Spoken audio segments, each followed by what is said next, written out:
Hello. Excuse me. Let me try that again. Hello, hello, hello. Welcome to Royal Sussex Live. Welcome, one and all. Thank you so much for being here. Wow.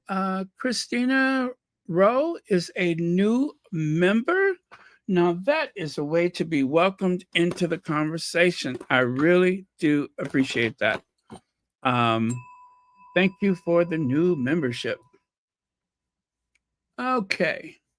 Uh, and Jacqueline, thank you so much for being first. And I see Connie Balmer is here. Hello, Miss Z. Thank you for being here. Let me see. Jeanette Williams, Lydia Washington, Sandra is here. Hey, Sandra. Sandra, thank you so much for being here. Okay, Mary H., Gwendolyn Daniels, and a host of friends and others. Okay, let's get on with it. Oh, there we go. Ah, okay. New yacht girl in town. Yes, there's a new yacht girl. Well, it's an old yacht girl. Well, new and old at the same time. But I think she's trying to take the title from someone else. That kind of reminds me of All My Children when every so often you would see Phoebe. Remember Phoebe Tyler? Sometimes she would sit next to the pool.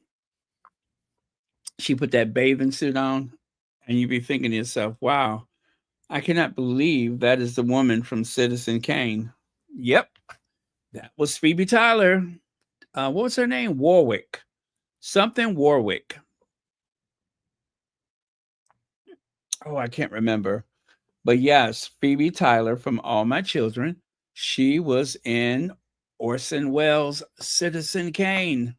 Can you believe that? Me either. Okay. Um, Moving on.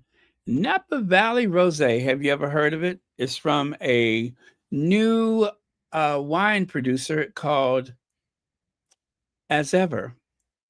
As Ever. Yeah, that's the one. And as ever, it is still a big hit. I'm still amazed at how many bottles they managed to sell in just 10 minutes. As ever. So, the latest update on the Instagram from As Ever, it says here, oh, we see you too, Australia, UK, Canada. Love to see how you're finding a way to get your As Ever products. You have good taste and good friends. Well, guilty, guilty, guilty. Yes, there's a lot of people who had to be very crafty to get their hands on As Ever. And to those of you who, oh, Ruth Warwick, thank you very much. Her name was Ruth Warwick. That was Phoebe Tyler's real name, Ruth Warwick. And she was in Citizen Kane. Ruth, baby Ruth, thank you very much for that information. Anyway, for those of you who have gone above and beyond to provide the As Ever to people who found it difficult to get their hands on it, you deserve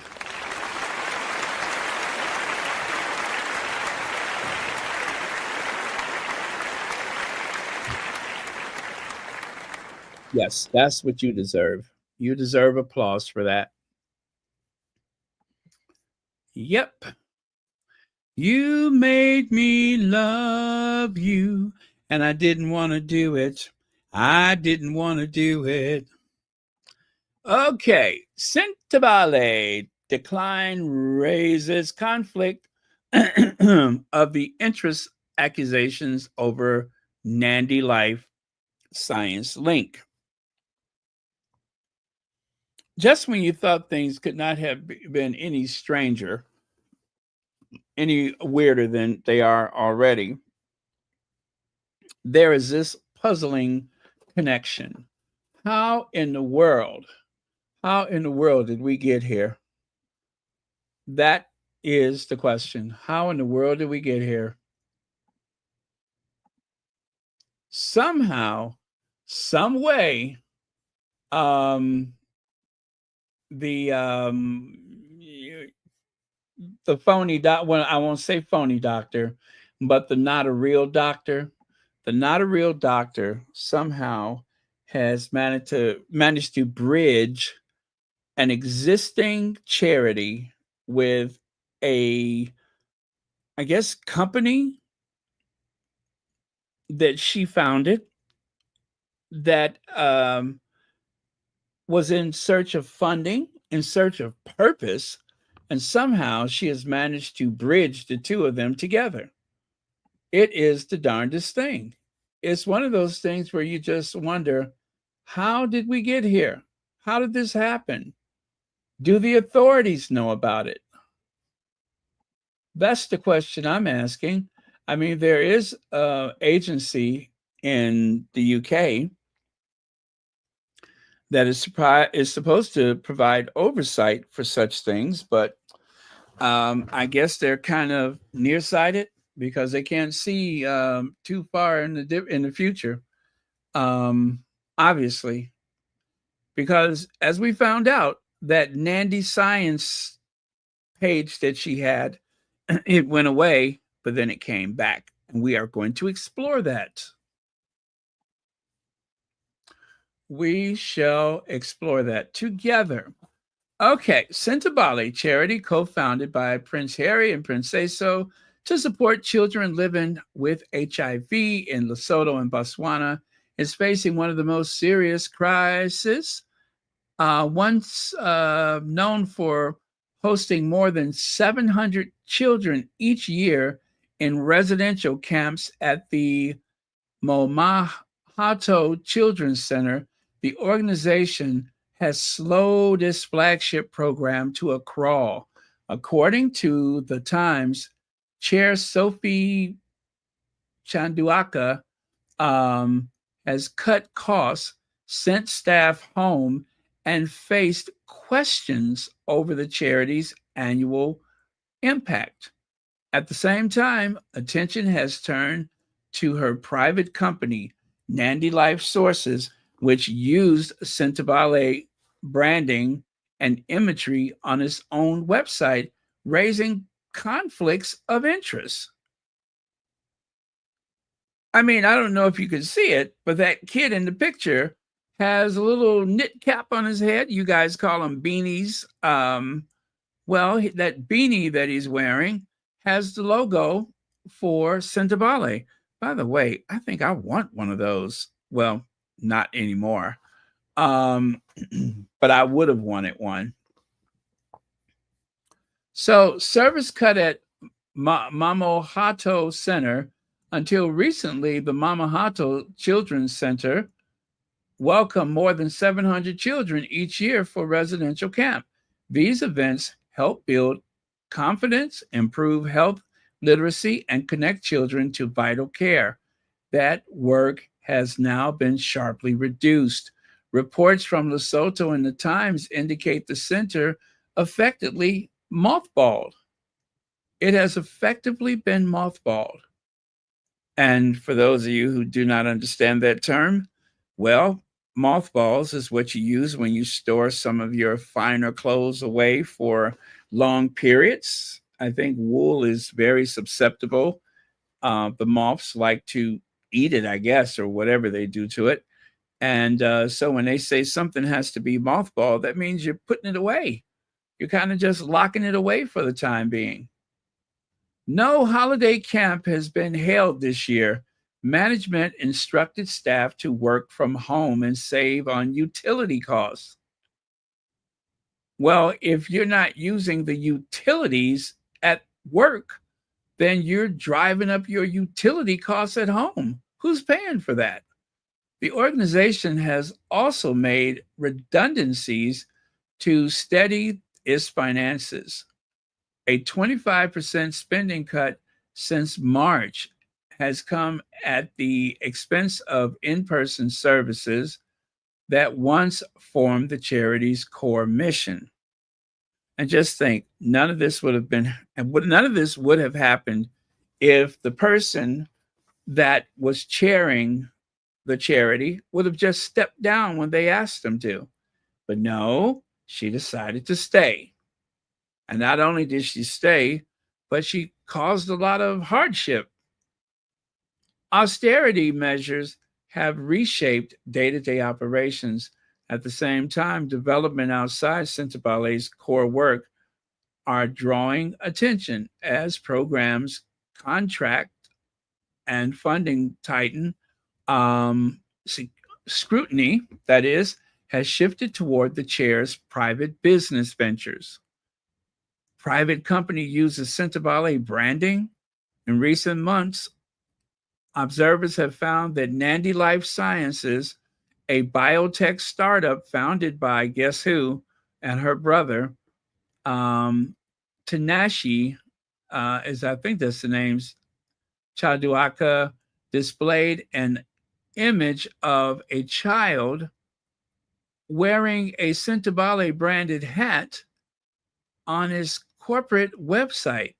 The section titled Social Impact and Giving Back stated that Nandi's founder are proud to support the work of Sentebale in Southern Africa. I mean, that is just, oh, look at that. Look at it. Nandi Life Science website display a child in Sentebale branded gear, sparking questions over charity's link to brand without clear approval.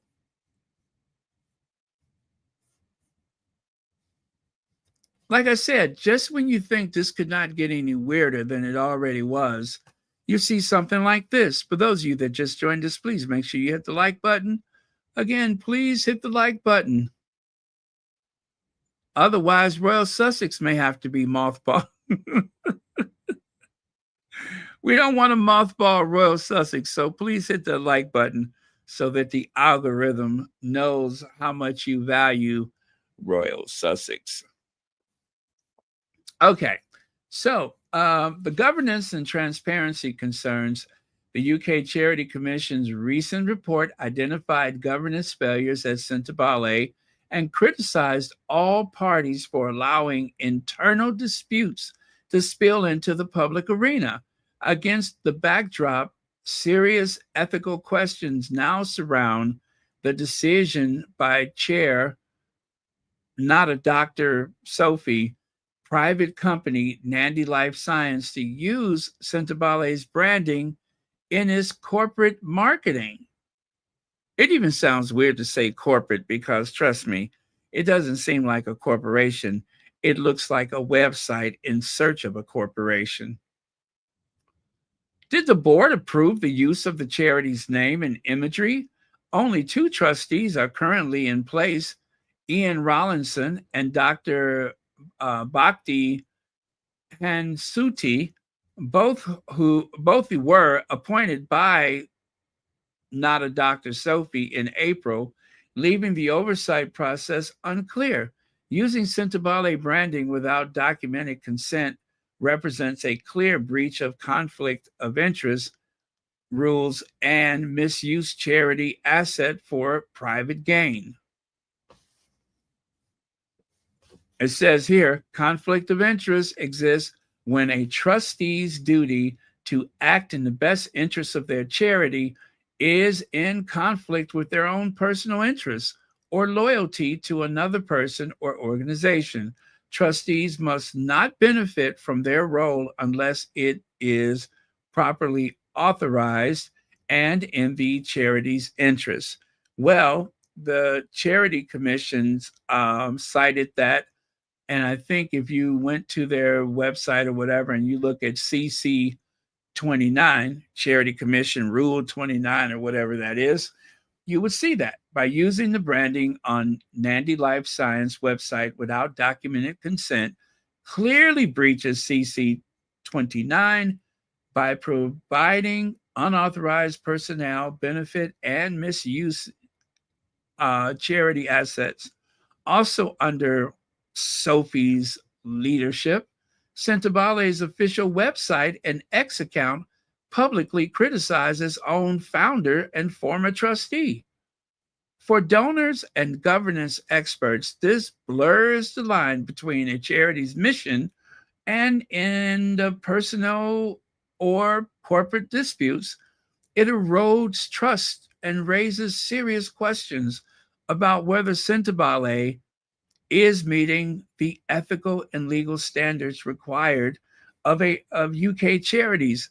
Nandi Life Science website went offline in April. Since the Charity Commission released its finding in early August, it has, guess what? Ta-da!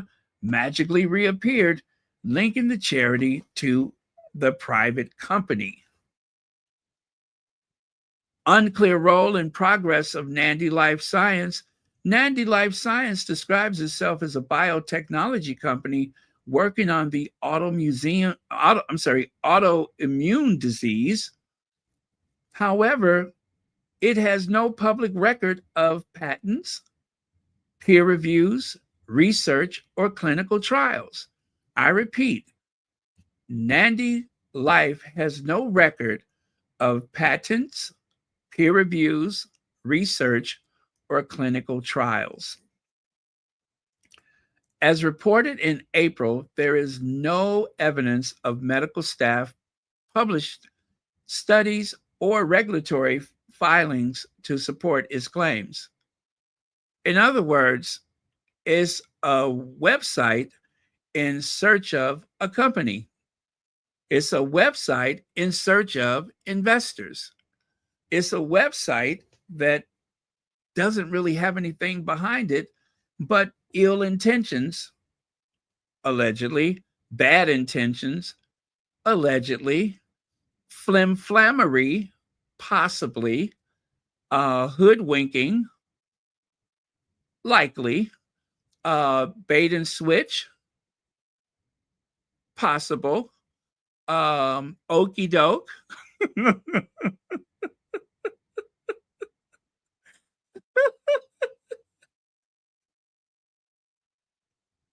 Okie dokie. Um, yeah, that's my way of saying it's some BS going on there. That's what I'm trying to say. The company founded in 2023, the same year that, guess what? Sophie became chair of Sentebale. It almost seems to the outside observer that is, that the fact that these events coincide, Sophie becomes chair, and then of course that Nandi Life thing is born, as though someone meant to merge the two of them together from the start. So when Sophie became the chair of Sentebale, appears to have gained recognition mainly through concept pitches that is. It has positioned itself as part of a $50 million biotech portfolio, but no independent source has verified this. The firm lists the same address as TMC Innovations in Houston, yet no public record confirms a formal partnership. This raises questions about whether such affiliations serve more as optics than substance. You know what, guys? I said this before. I'm going to say it again.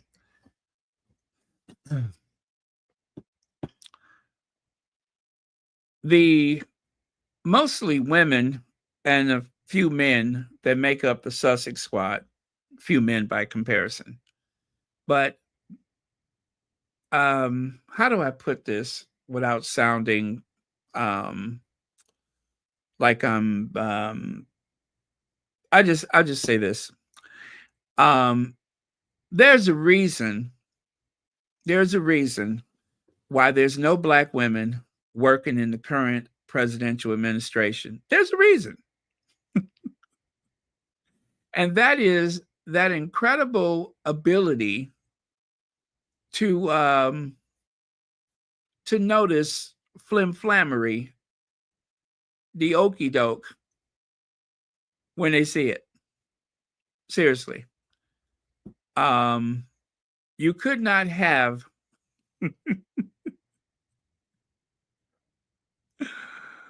for a white man in corporate America, a black woman executive is kryptonite. I'm just saying, it's the truth. Kryptonite. There's a fear. How about the very fearless, what was it, the Attorney General, the one who dragged the current occupant of the White House into court without fear of favor and did not care what he said? That's what I'm talking about. Anyway, I think that the fake doctor should have known better.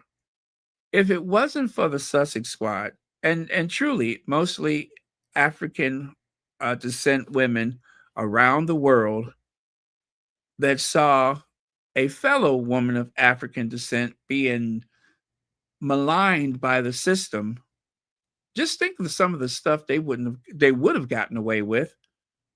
The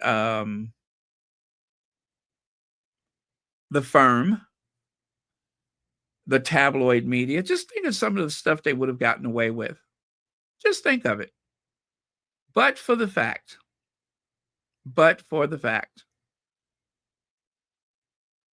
Sophie should have known better, because she has really irked the wrong people. She really has. She has irked the wrong people, and they are calling her out. They are calling her out. It's been quite a bit of detective work, but it was doomed from conception because she didn't really upset the wrong people. Documented overlap in consultants between the two entities have fueled speculation that Sophie may be leveraging charitable connections to promote a private venture. Well, some of the people that receive those consultant fees seem to be associated with her private company, right? They seem to be one and the same, or three or four in the same, whatever. They seem to be the same people. For example, Sarah Essien, is it, who reportedly worked closely with Sophie at Morgan Stanley, was paid $41,451 by Sentebale, while also being linked to Nandi Life Science. Another consultant, Don White, worked at the Black British Business Awards, which Sophie founded in 2014. She received £26,110 from the charity during the same period. Without clearer disclosures about these relationships and payments, public trust will remain fragile. So that's two right there. Between the two of them, that's how much is that? 60. That's about 67,000 pounds of money that belonged to Sentebale that was taken out of the accounts of Sentebale and paid to people who have a connection and an association with Sophie. Past, present, and in all likelihood, future. I mean, I tell you, if Sophie's good for over 41,000 pounds today, she'll be good for more tomorrow. If Sophie was good for 26,000 pounds today, chances are she'll be good for it tomorrow. Oh, what a twisted web we weave when first we practice to deceive.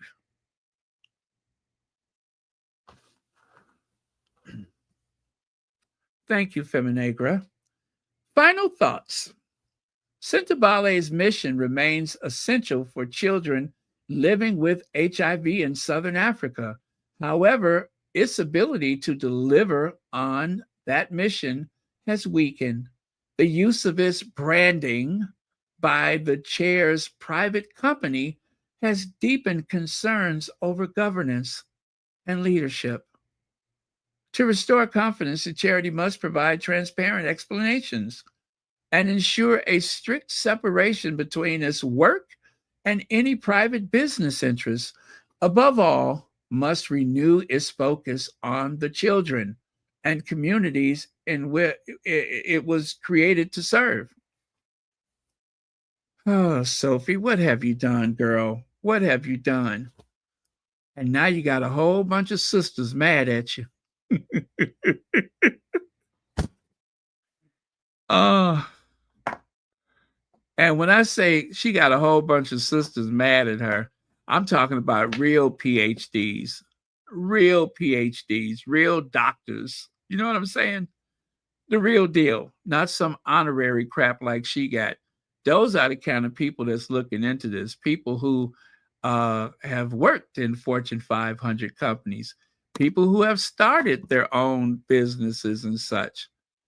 Ooh, you done made the worst.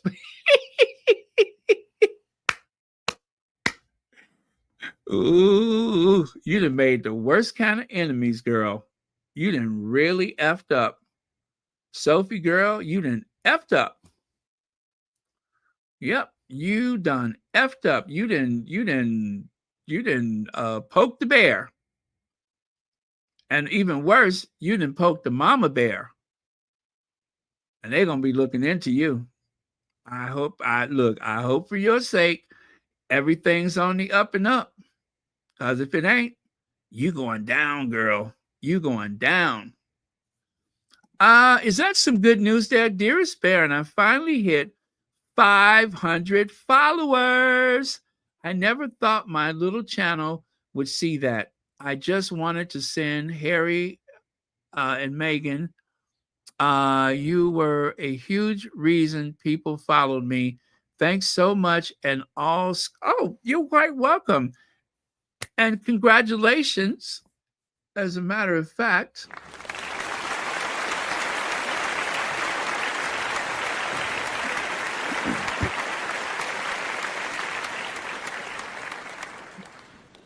All right. Before you know it, it'll be 1,000.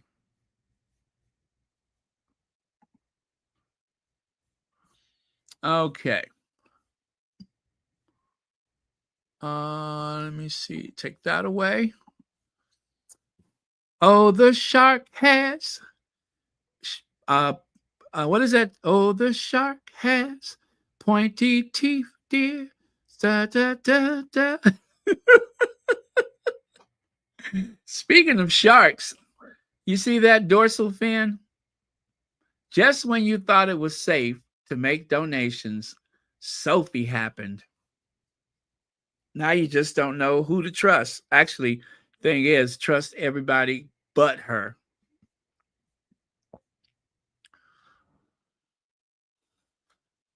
I hope so. I hope so. I think with what we just, with everything that has happened, it certainly is not over yet. It certainly is not over yet. But like I said,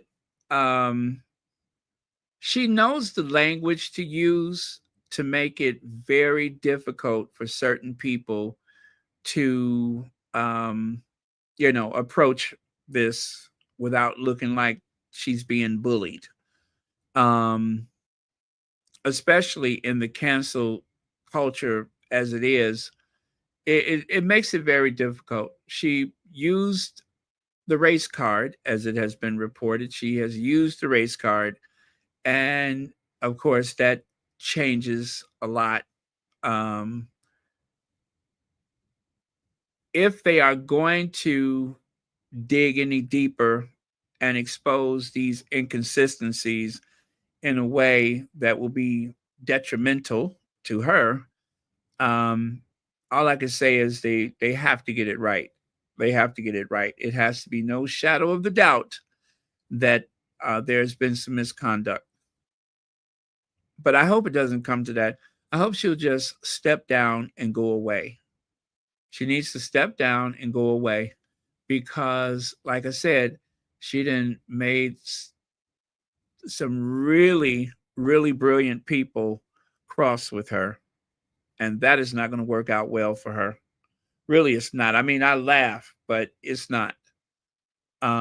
She's going to be in trouble. She is definitely going to be in trouble. This is not going to just go away. There's not going to be some big financial windfall, and all of a sudden, she's proved to everyone that she was right to do some of the things that she's done. I don't know what 41,000 plus pounds or 60. What was the other one? 26,000 plus pounds. I don't know what kind of consultant, um, I guess, information she got. I don't know what she could have got out of that. I don't know what kind of data or what kind of information was going to help Sentebale. But what we do know is that that money could have been used in the community. And now the money's not there to use because that, along with other money, like with Ian Rollinson, that money has just evaporated. That money has gone toward mortgages, new kitchens, car payments, whatever they used it for. The money's gone now.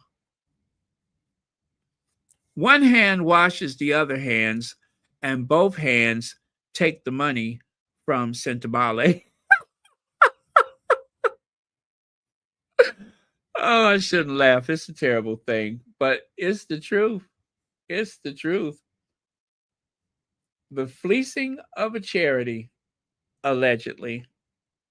Oh, there we go. Let me see here. I'm going to pin that to the top of the chat. There's a link for Sussex Teen Warrior. Remember, it is another Sussex friendly safe space. And you know it's a safe space when you go to the comments and you see Connie Balmer, then you know it's a safe space. Sophie, the charity slayer.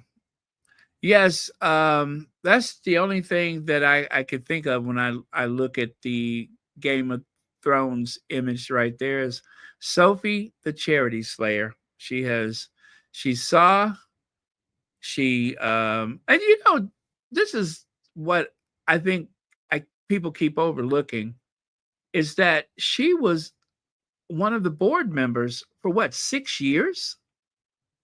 She was there for 6 years before she came back as the chair.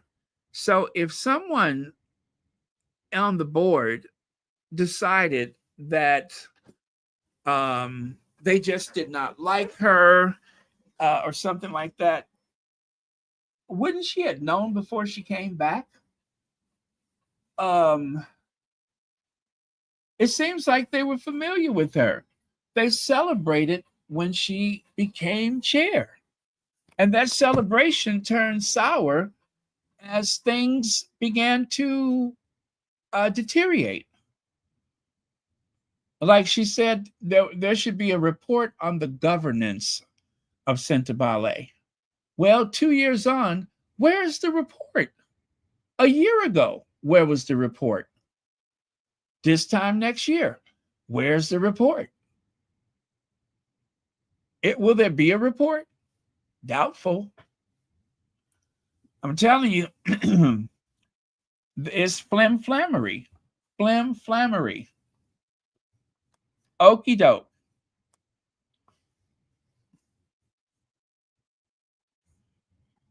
Inside the crisis that bled dry Prince Harry's Sentebale charity, dozens of reliable donors, including Morgan Stanley. What is that? What am I saying? Not Morgan Stanley. Meghan super fans, known as the Sussex Squad, have pooled funding worth 47,000 pounds a year.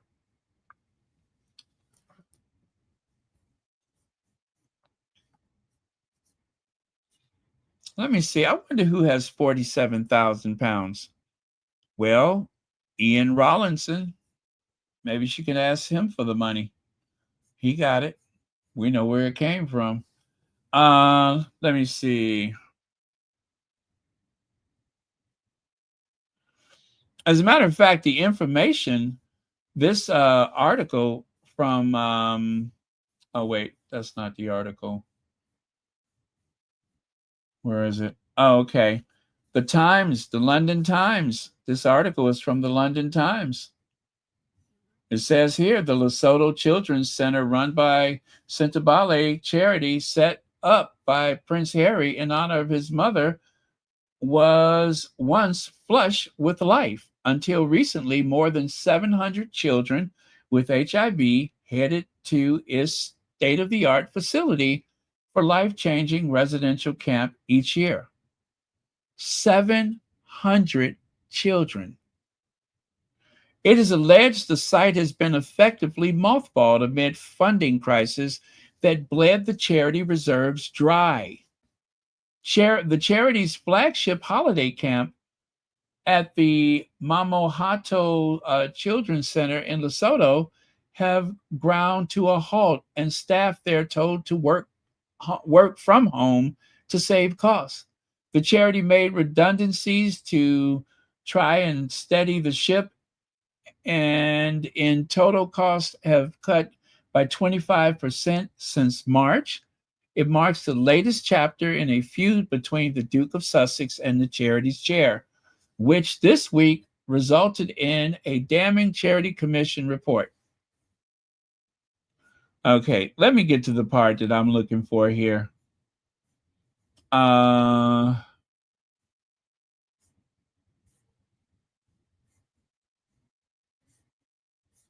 There was a hint of trouble in April when the Duchess of Sussex, bounced on stage to hand a trophy.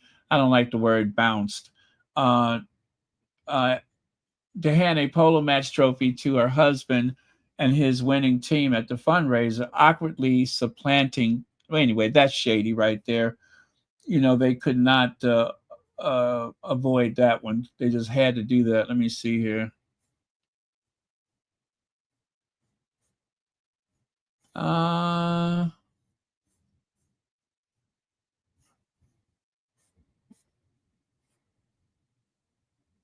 I want to get to the part about this. Let me see the situation charity has. Okay. Now living on a shoestring, the accounts were delayed to manage media narrative on the poor financial position. The charity denies the claim. It said it has taken action to shore up its finances and only shifted the accounting period to align with calendar year and what is typically giving season in the US and UK. Now, listen to this. This is interesting. Life has totally vanished. There are fears the activities of the charity set up to honor Princess Diana and Princeso's mother have already taken a hit.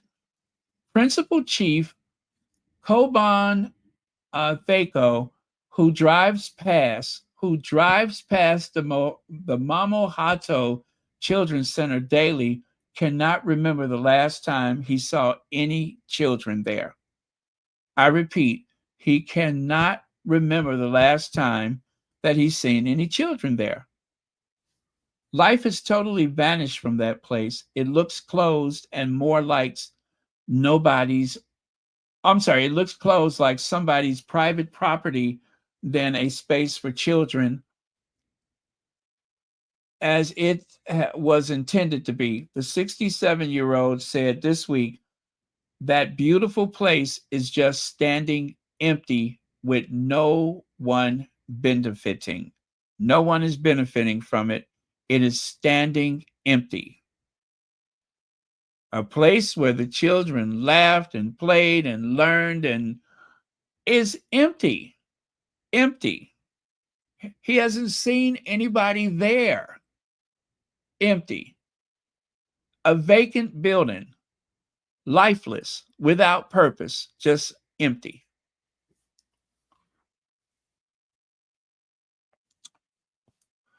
A Times reporter who visited last month in the middle of the winter holidays saw a car park full of smart 4x4 vehicles. The site was hosting a health conference, not a children's camp. Huh. So all of these nice SUVs and no children. Almost sounds like a nice payday, doesn't it? Not to say that that's where these SUVs came from, but my goodness, that sounds ominous. The charity says renting the space helps fund its programs, but a guard on the gate said no camp had been held all year. This represents a drastic change from 2022 to 2023 when 740 children were welcomed to the site. Local staff have even been told to work from home where possible to save money on electricity, when one source saying it's effectively mothballed. The charity defended its work, saying it remains on track to serve at least 78,000 children and young people, matching or exceeding our 2024 impact. The schedule at Mama Hato includes at least one holiday camp each year, it added. THACO has traced the energy ebbing away from the charity hub to Prince Harry's marriage and subsequent immigration. I don't understand how a lady from Zimbabwe got so powerful, and Prince say so, and Prince Harry just walked away, he said. I hope they will come back and fight for this organization that was taken away from them. You know what? We don't understand it either. We don't understand it either. Maybe you have to look someplace else, um, like, I don't know, somewhere in the UK, somewhere in the neighborhood of Kensington. Supporters of Harry said he last visited Mama Hato in October last year, once pandemic travel restrictions were lifted. Local families said the site offers few jobs and no opportunities to use the facility. We were happy when it was being built, but this place has given us nothing. Hmm. Sentebale denied the charity was in poor financial position, saying its mission, cause, and impact focused funders, which provide 70% of its income, have remained steadfast. They still get 70% of their income? Where's the money going? Where is the 70% of their income going?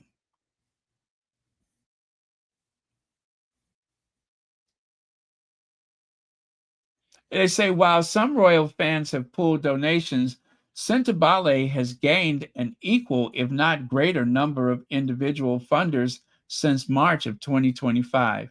Really? Really?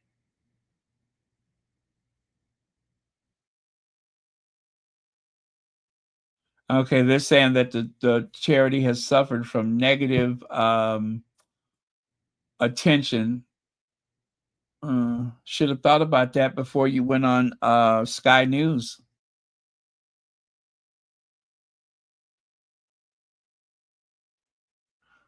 With the Charity Commission having concluded their work, the team can reactivate its fundraising efforts in earnest and are confident the charity will recover positively as time progresses.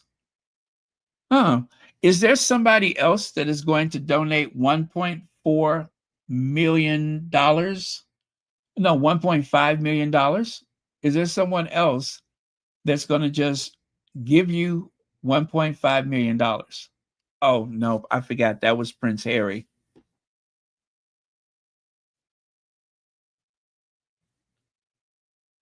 Yeah, and they say the crisis could not be more ill-timed considering Donald Trump's, you know, yanking funding away from anything African.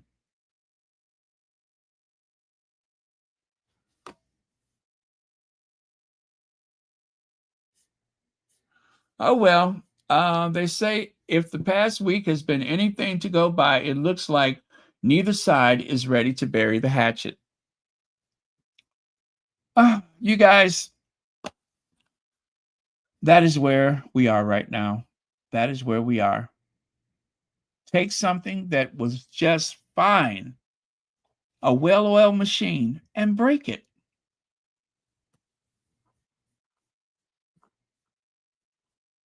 Sacrilege. Now, let's take a look at Nandi Life Science. Nandi is a US based oncology and autoimmune biotechnology company headquartered in Houston with portfolio companies in Houston and Boston. Our company creation, what is that creation? Oh gosh, I could barely see that. Hold on a second.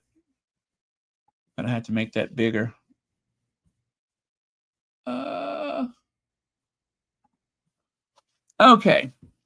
Our company creation expertise uniquely supports scientific founders in bringing to market groundbreaking technologies that address unmet medical needs of patients, creating lasting value for stakeholders. Okay, and what do you do? What? What do you do? What now? What you say now? What was that? What you say now? Who doing that? You? Get out of here. Let's see. Vivi Mac, thank you so much for the super sticker. And thank you as always for watching Royal Sussex. Yes, a lot of mumbo jumbo, isn't it? It's a virtual word salad. The world in which scientists win the battle against rare diseases starting with cancer. Our mission, Nandi partners with aspiring scientific founders to design and develop novel, best in class therapies for oncology, autoimmune, and rare. But what do you do? Do you have scientists? Do you even have a building? Or is this just a mailbox somewhere? I promise you, I do not understand what it is they do. Do you all understand? What is this? We facilitate and we connect people and scientists and oncology. I don't understand what is happening here. Okay. Nandi principle. Once we have decided that something is the right thing to do, this is hard to look at. Once we decide that something is the right thing to do, we are committed to doing it for our patients, even if it's the hard thing to do. You know, if you just use a little imagination, those words really do take on kind of a weird meaning, don't they? Once we decide that something is the right thing to do. Who is we, first of all? Who is we? Me and my brother. Once me and my brother decide that we are going to, I don't know, give some consultation or whatever. Lord have mercy. It gets worse. It gets worse. Okay. Impactful. We deliver exceptional patient and physician experiences with lasting outcomes. We effectively partner with medical community to deliver substantial impact at scale. There goes that word at scale. Remember that? At scale. She loves that, don't she? She said that she was bullied and something at scale. Remember she said that? Yeah, she wrote this. She wrote this. Let me see. What's the next one? Empathetic. We navigate the science and commercial domains with equal fluency and confidence. We believe in the power of platforms and we are both patient and product focused. Who is we? And where is the patient and what is the product? What is the product? Huh?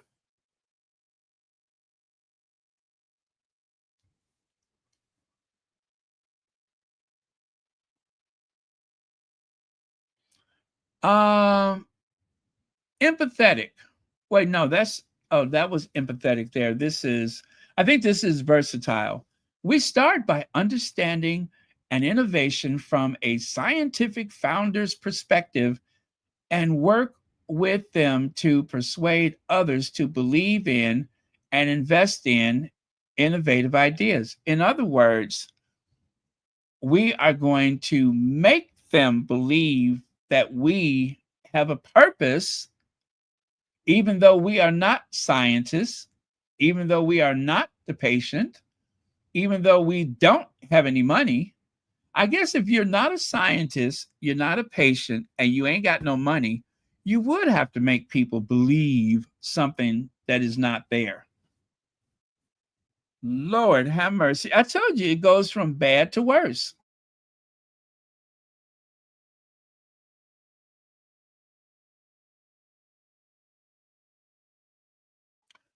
What I don't understand is why is Nandi necessary? Nandi is like what? You know what? Let's say this is the music industry. There is the talent, there is the producers who will finance, I guess, the record. Um, there is obviously the record company itself, and then there is, I guess, what would Nandi be in that situation? A disc jockey? What would their purpose be? If Nandi was trying to do anything, how would they fit into it? If they're not the product, if they're not the customer, if they're not the investor, okay, Nandi is not investing anything. They are just there to bring people together. But wouldn't those people find each other anyway?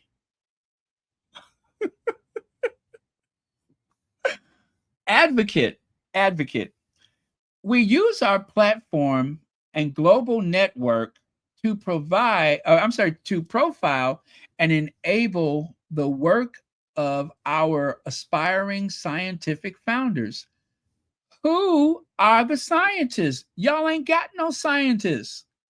There's no scientists at Nandi. There's a post office box. We raise awareness of and advocate for investment in rare diseases. So you're going to find somebody with a rare disease and you're going to find someone who's an investor and say, look, this person has a rare disease. If you give us some money and we'll take that money and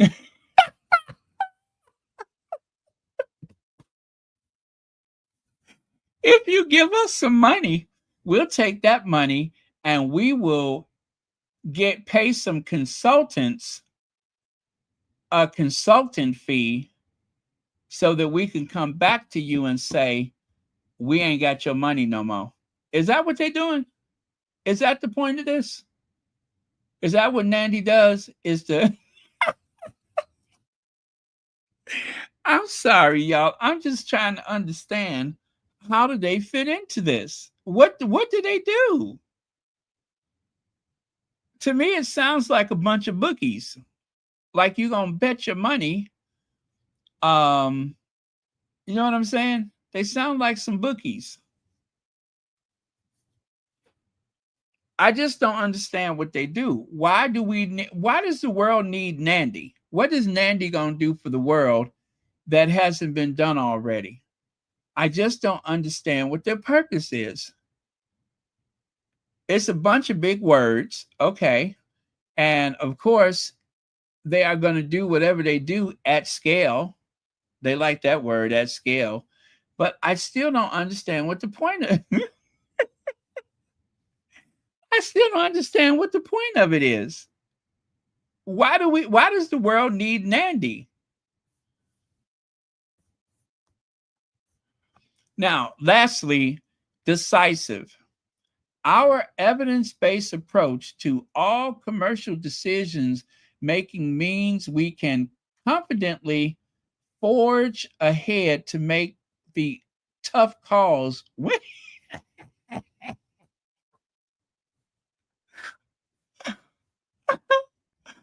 Really? Y'all gonna make some tough calls when needed?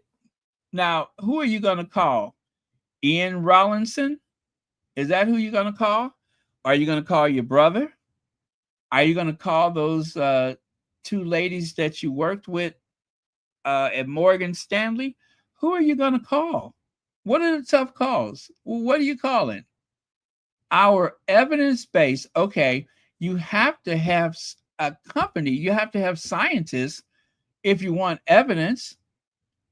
Our evidence-based approach to all commercial decisions making. If I was told you need to talk to those people at Nandi, I think they can help you, I wouldn't know what they can do for me. How would I know what how do I know what they do? They don't sound like they know what they do. They sound like they do everything and nothing at the same time. This is a company that does everything and nothing all at once. I just don't get why the world needs Nandi. What does Nandi do? They don't have scientists. Hell, they don't even have a building. They don't have a building. They don't even have a table at the local Starbucks. I bet you if you were going to have a business meeting with Nandi, you would probably end up in an IHOP somewhere. You'd probably have to do business with them over a stack of flapjacks. That's how they have business meetings. Their business meetings consist of hash browns or the smothered potatoes. That is the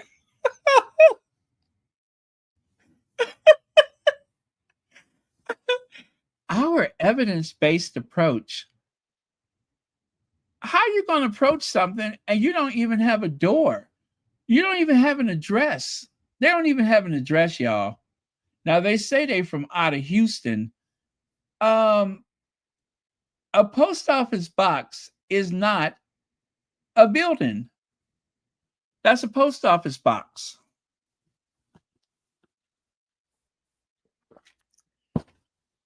Houston, we have a problem. That's all I can say is Houston, we got a problem. I wish I understood what they were doing, because if I understood what they were doing, I could sleep better knowing that Sentebale was in safe hands. But I don't know what they do, so I don't know how they safe.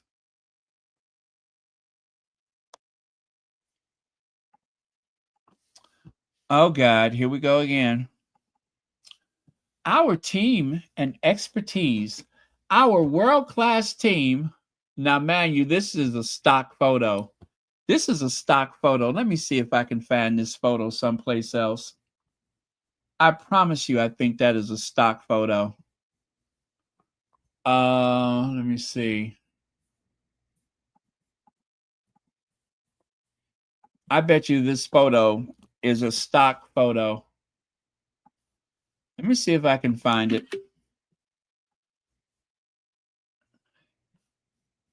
Surely that is not Nandi Laboratories.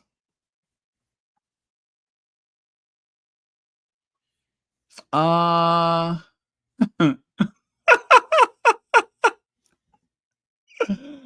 oh my God. Let me see here. Uh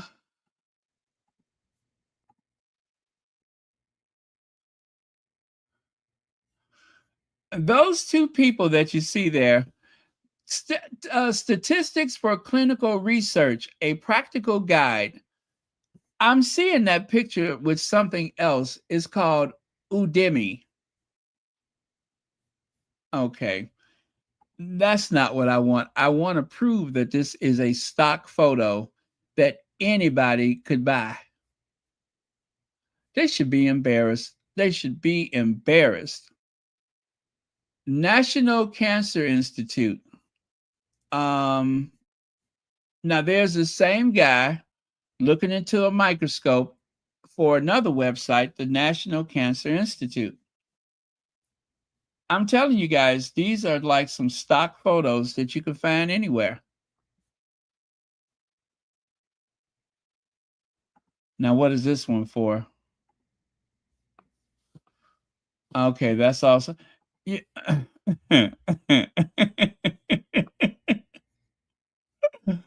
Oh Lord. The more you dig, that's all I can say is the more you dig, the more you're gonna find. National Cancer Institute Visual Online. Researchers look through microscope. Description: an African American cancer researcher looks through a microscope while an African American female researcher. Let me, you know what? I'm going to screenshot this. I want to show you what I just found here. I'm not even sure what this means. I don't know why. Oh, yeah, you can buy these photos. Let me show you. Let me show you. Oh boy. Sophie, what are you doing, girl? What are you doing? So, in other words, that is not our team. Look at what we just found it in real time. Look at this. Oh, you know what? That's the wrong thing. I'm sorry. Let me find the other one. Uh Hold on, team.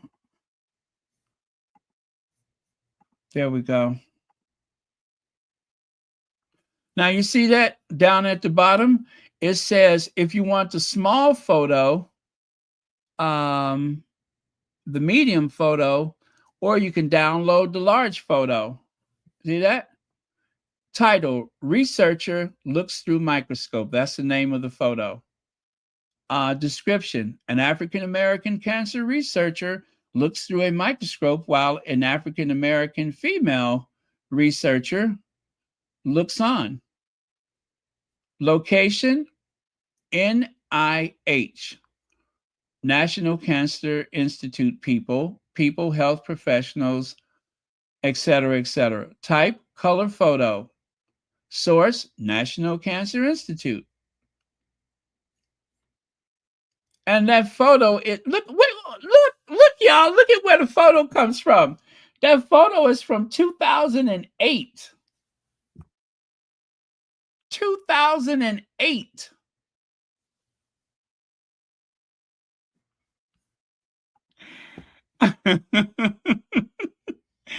You stepped in at just the right time, and take a look at the screen. Take a look at the screen. The photo that Sophie has on her Nandi website is a stock photo from 2008. Do you see that? This image is in the public domain and can be freely reused. Please credit the source and, where possible, the creditor listed above. So that is the stock photo that you find right here. Our team and expertise. That's on Nandi's thing. I'm telling you, they don't even have a building. They have a mailbox. It's a virtual company. with monopoly money. Our team and expertise, our world class team, uniquely is comprised of preeminent scientists, MDs, and PhDs with decades with decades of experience in research and development, clinical medicine, and commercialization. Our panel of strategic advisors consists of industry leading company creators with recent relevant operational experience in systematically important biotech and pharmaceutical corporation and deep networks in East and West Coast life sciences ventures capital hubs.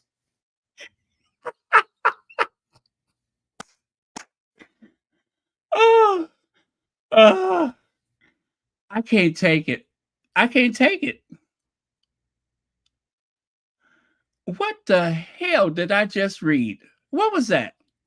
Our panel of strategic advisors consists of industry leading company creators with recent relevant operational experience in systematic important biotech and pharmaceutical corporations and deep network in East and West Coast life sciences venture capital hubs. Damn, shouldn't there have been a comma in there somewhere?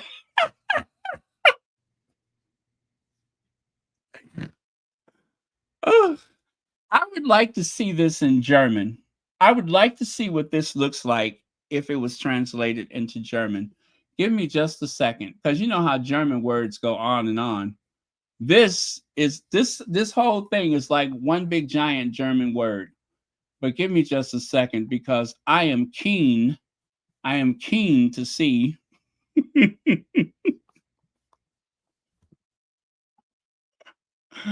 I am keen to see how that translate into German. Uh I'm sure that it goes on and on. For German, it is going to be like a page and a half. I can assure you of that. It is going to be a page and a half in German. This is too rich. This girl then went and found a stock photo and put that stock photo of crackpot scientists on her website. I am so embarrassed for her. This photo is from 2008.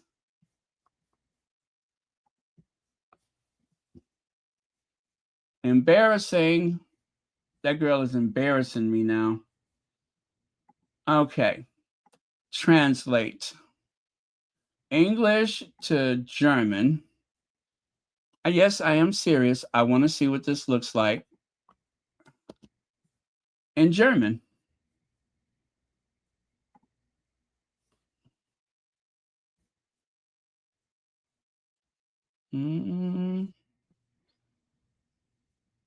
Okay. German, German, German. There we go. Oh, it's not that long. Unser Eckglasken Siegen Team.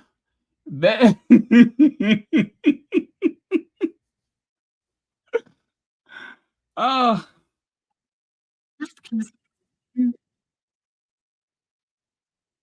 Yes, girl. All right. Oh well, you guys, such is that. So let's let's finish this up here. Mm-mm-mm. Our company creation expertise uniquely supports scientific founders in bringing to market groundbreaking technologies that address unmet medical needs of patients, creating lasting value for stakeholders. Now, see, I kind of think that this would have substitute that other crap we just looked at. I really do believe that this would have been a perfect substitute for that other thing that just went on and on and on. Um, for no good reason. Origins of company name. Nandi Life Science, we are fighting against cancer and autoimmune disease. Queen Nandi was the revered and beloved mother of Shaka, the Zulu king of South Africa. She is known for her fearless, nurturing nature and her capacity to bear strong warriors that were conditioned to overcome adversities and win legendary battles. Well, you know what, girl? You're going to need her. You are going to need Nandi. You are going to need her because this is a mess.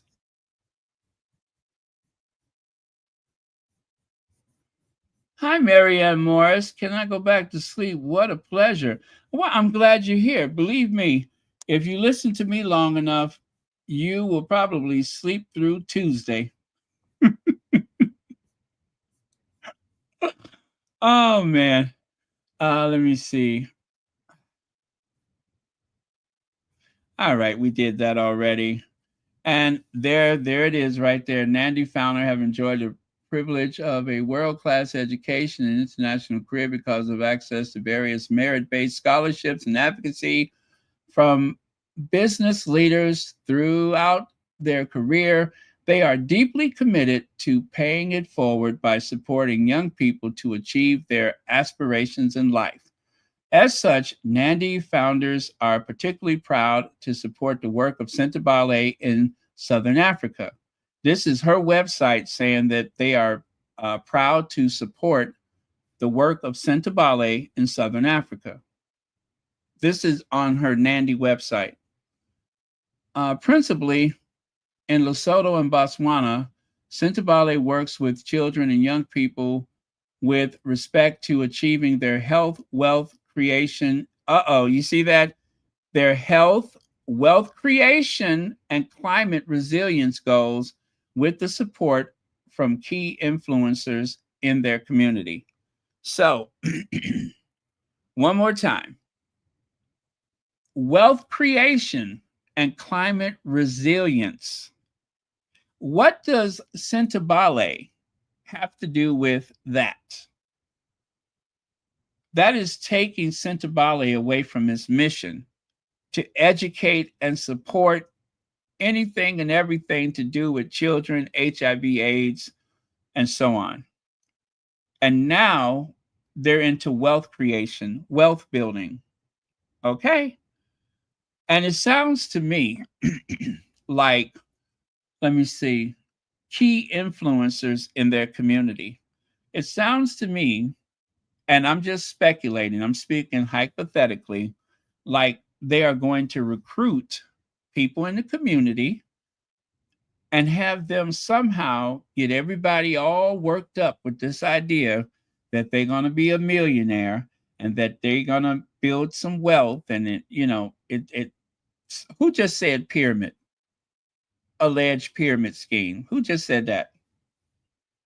It sounds like there's a pyramid. I know that there's pyramids in East Africa.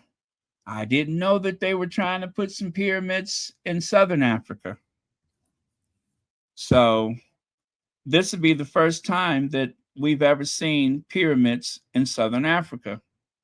I think there's a pyramid coming soon, several of them.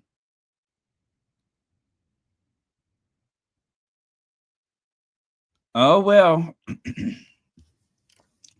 Legs. Hey, Legs. Wait, Sentebale should be the PR arm for... yeah, exactly. There you go. Thank you, Leg. I'm telling you, this is a mess. This is a mess. Let me see. She wants to change the mission so that they can register the charity differently so the chair can get a salary. Yes. Yes.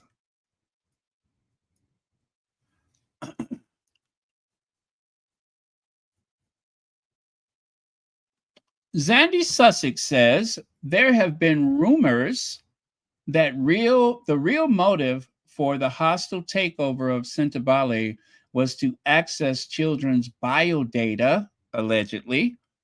And interesting that Sophie's company now features a Sentebale child on its website. Meanwhile, it's still not clear where Nandi Life Science actually, well, I'm sorry, it's not clear what Nandi Life Sciences actually does. I already cleared that up. Nandi Life Science does everything and nothing all at the same time. They are available and unavailable to everybody and everyone, everything, all at once and not at all the time and not at all, and not ever. That's what they do. In other words, they're everything to everybody. It's just like, let's say you're a businessman and you've gone to a convention out of town and you meet someone on the street and you ask her, "What's your name? What do you want it to be?" I think that kind of, I think that describes it. They're whatever you want it to be. Yes, one size fits all. So, not Sophie using an image of a Masoto Matswana child from Sentebale to promote her private company, which presumably deals with oncology research. This comes hot on the heels of the UK Charities Commission report, which highlighted the lack of proper governance as a key issue at Sentebale, which ethical charity board chair would do such a, I mean, I'm sorry, which ethical charity board chair would do such a thing? No comment on the choice of names for her company, considering she is from Zimbabwe, not South Africa. Sophie is exhausting, honestly. Hashtag free Sentebale. You know what? We got to get some t-shirts, free Sentebale. We got to get some t-shirts that say free Sentebale, free Sentebale, free Sentebale. What do we want? Freedom. When do we want it? Now.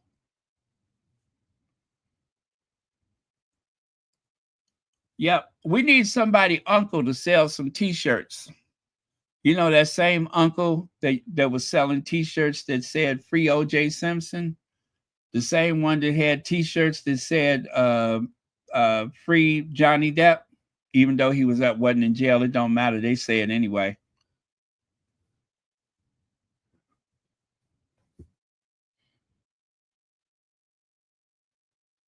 Well, you guys, um, mm, I just had another thought, but I'm really afraid for those kids. Not just afraid because so much opportunity has been ripped away from them, but I'm also afraid that somebody has just opened up the door and let the something bad into the house. That's what I'm feeling. I really feel like there is a serpent slithering through the grass. I hate to say it, but it seems like there is a serpent in the garden.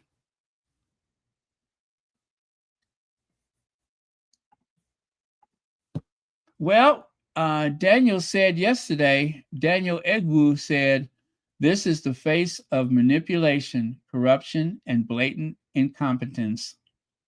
A disaster, true and true. That's what he said.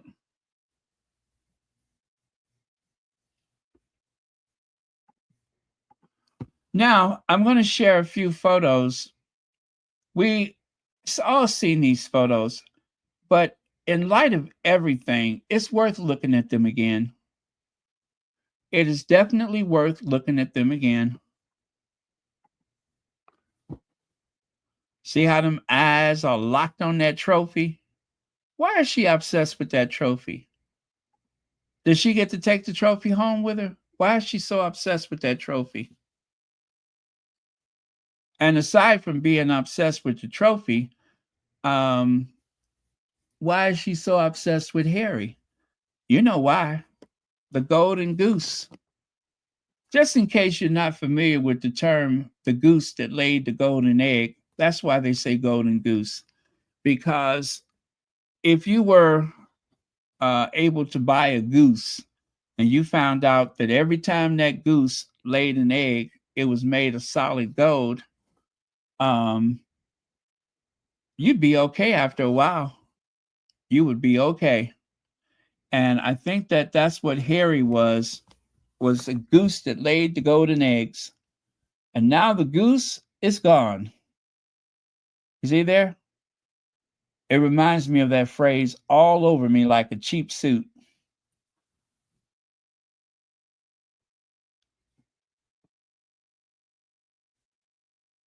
Yep. Every place she wants to touch Harry. She wants to talk to Harry. She wants to, I mean, every place you look, she's there. And look at her. She's still looking at the trophy.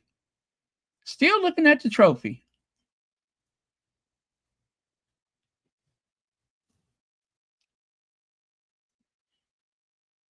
She suffers from main character syndrome. Maybe she wanted to bring the trophy to. Thank you, Legs. Maybe she wanted to bring the trophy to Harry. Apparently. And even here, this is where they had their dinner. And there's Meghan. You can see her with the like halter top dress on. And they all gave a speech. I believe Harry and Nacho. And of course, you know that the chairperson had to give a speech. And if her speech reads anything like that Nandi website, I'm pretty sure it was a long speech, a speech about nothing. And look at there. I mean, Harry can't even talk to anybody without her pushing into the conversation. And by the way, that's Ian Rollinson there on the left side. In the Getty images, he was not credited in the photo, but that's him. And there she is on the right side. I mean, just everywhere. Trying to be friends with Meghan, trying to hang on to Harry. But you know what? Conspicuously absent from that trip to Japan. Did you notice that? Conspicuously absent. I wonder if this caused ill feelings. Huh? Was this something that kind of got under her skin? I bet you she would have wanted to be there. I'm pretty sure she wished she could have been there. Now, Honda is one of the donors, and I don't think that they're dealing with Sophie anymore.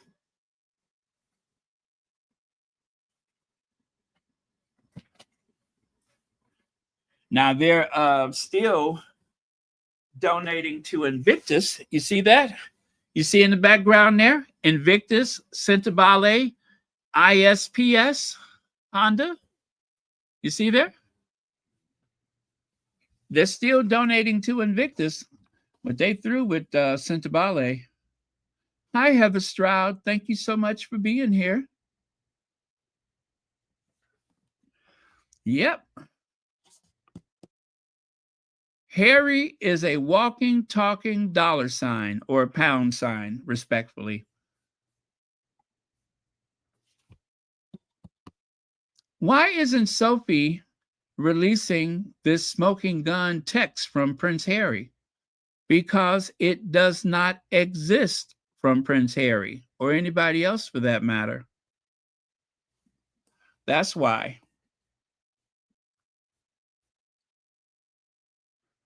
Empress Energy, thank you so much for being here. Now, not that it's important, but I'm just kind of, petty. I still say, I said it before and I'm going to say it again. I still believe that that is the love child of R&B singer, soul brother, Jerry Butler. I promise you, that is Jerry Butler's love child. I don't know when or how or what, but I'm telling you, I see it. I see it just as plain as day. That is Jerry Butler's love child. No disrespect to her parents. No disrespect to her parents. You know, her they raised her. Um, but if you ask me, if you ask me, I don't I you know what? I'm gonna check and see if Jerry Butler had ever been to Africa. That's what I'm gonna do. Because I think that there's a story there.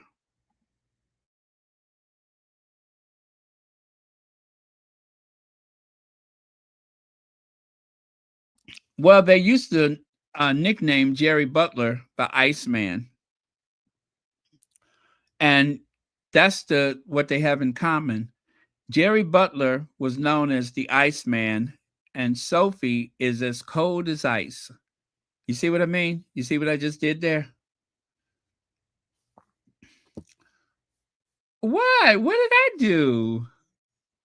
What? What? What? I'm just trying to reunite families. That's what I'm trying to do. Maybe if she can get in touch with her American family that she don't know she has, maybe she can get some money from Jerry Butler's estate and maybe she can leave Sentebale alone, right? Maybe she can get some money from the estate of her, whatever he is to her.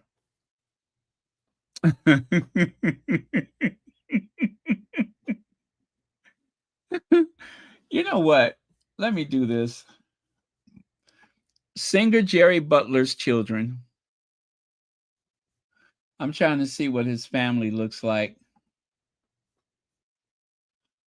Uh and see if she don't look like one of the daughters. That's a negative. That's a negative.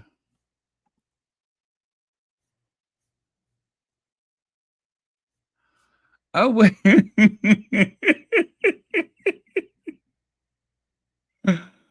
Oh man. I'm sorry. I just could not stop seeing it. Every time I look at him, I could not help but see it. Every time I look at her, I see Jerry Butler. I look at Jerry Butler, I see Dr. Sophie, pretend Dr. Sophie. And when I see not a Dr. Sophie, I see Jerry Butler. It's just incredible the resemblance.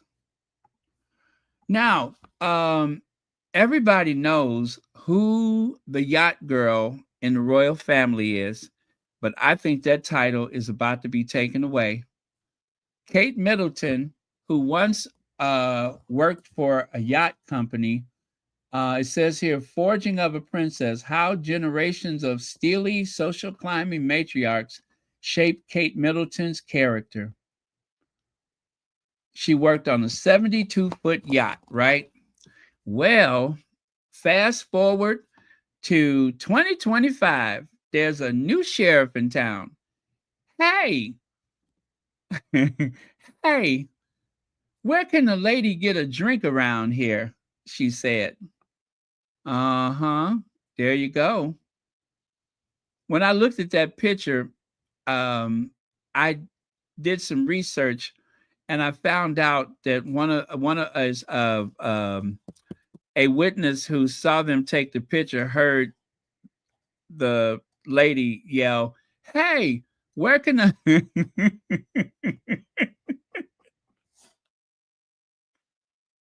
They say that old broad said, "Hey, where can the lady get a drink around here?" Yep, that's what she said. Where can the lady get a drink around here? And trust me, that ain't the first time that she said that. That ain't the first time that Camilla has uttered those words. Nope. I'm afraid it's not her first time at the rodeo. Now, I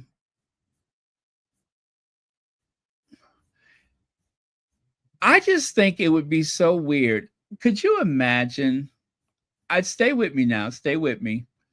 Could you imagine that at a distance you see all of that blonde hair flying all over the place, right? And of course, looking at all that blonde hair, she wears her hair like one of the famous actresses from Charlie's Angels. Could you imagine at a distance you see that grainy image of her, and then you get up close and you realize it's not Farrah Fawcett? You know what I'm saying? You think you're looking at the ghost of Farrah Fawcett, but trust me, it is far from Farrah Fawcett. This is as far from Farrah Fawcett as you can get. That's Farrah Fawcett, right?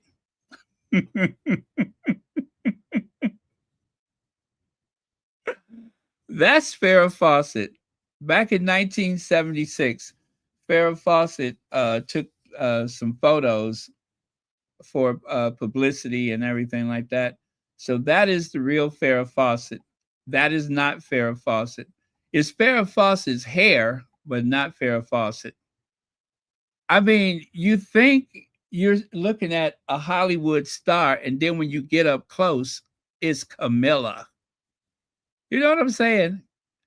That would really mess somebody's head up. That would do somebody's brain in to think that they about to walk up on Farrah Fawcett, and it turns out that that is Camilla, the queen consort.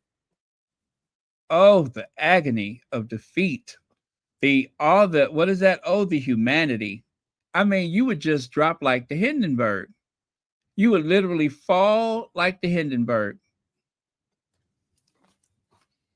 Yep. That would be a real shockaroo, wouldn't it?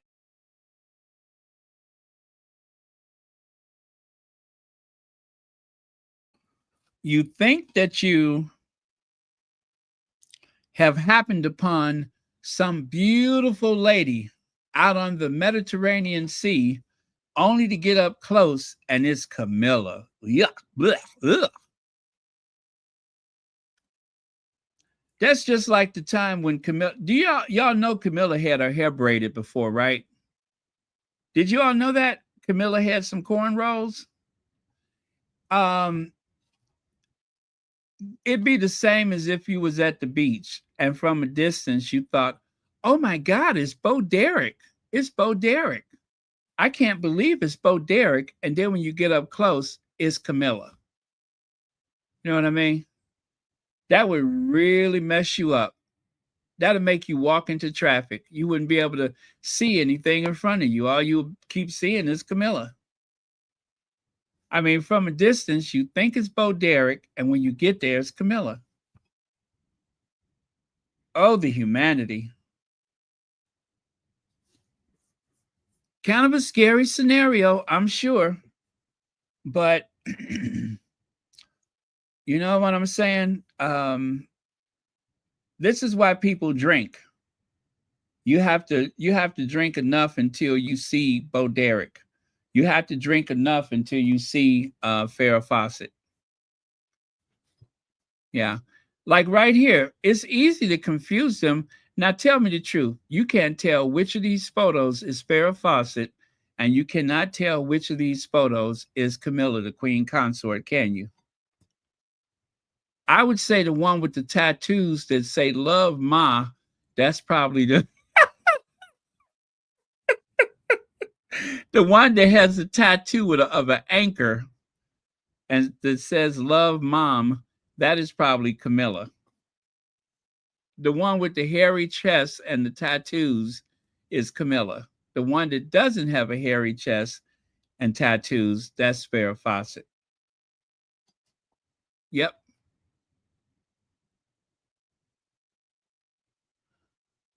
Anyway, like I said, it's easy to confuse one from the other.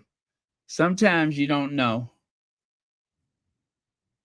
But I tell you what, sometimes Camilla drink enough, she thinks she's Farrah Fawcett. Yeah, if Camilla drinks enough, she'd see Farrah Fawcett too. Like that time she stumbled out of that bar. Remember? One of the few times the paparazzi actually took her picture. There she is. She done stumbled out the bar. She don't know where she is. The Royal Protection Officers and lost track of her.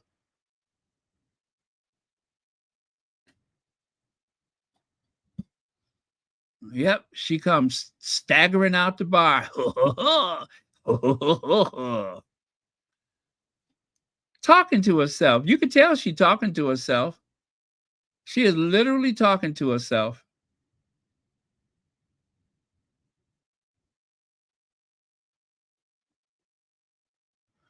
Hey, Hazel Jones.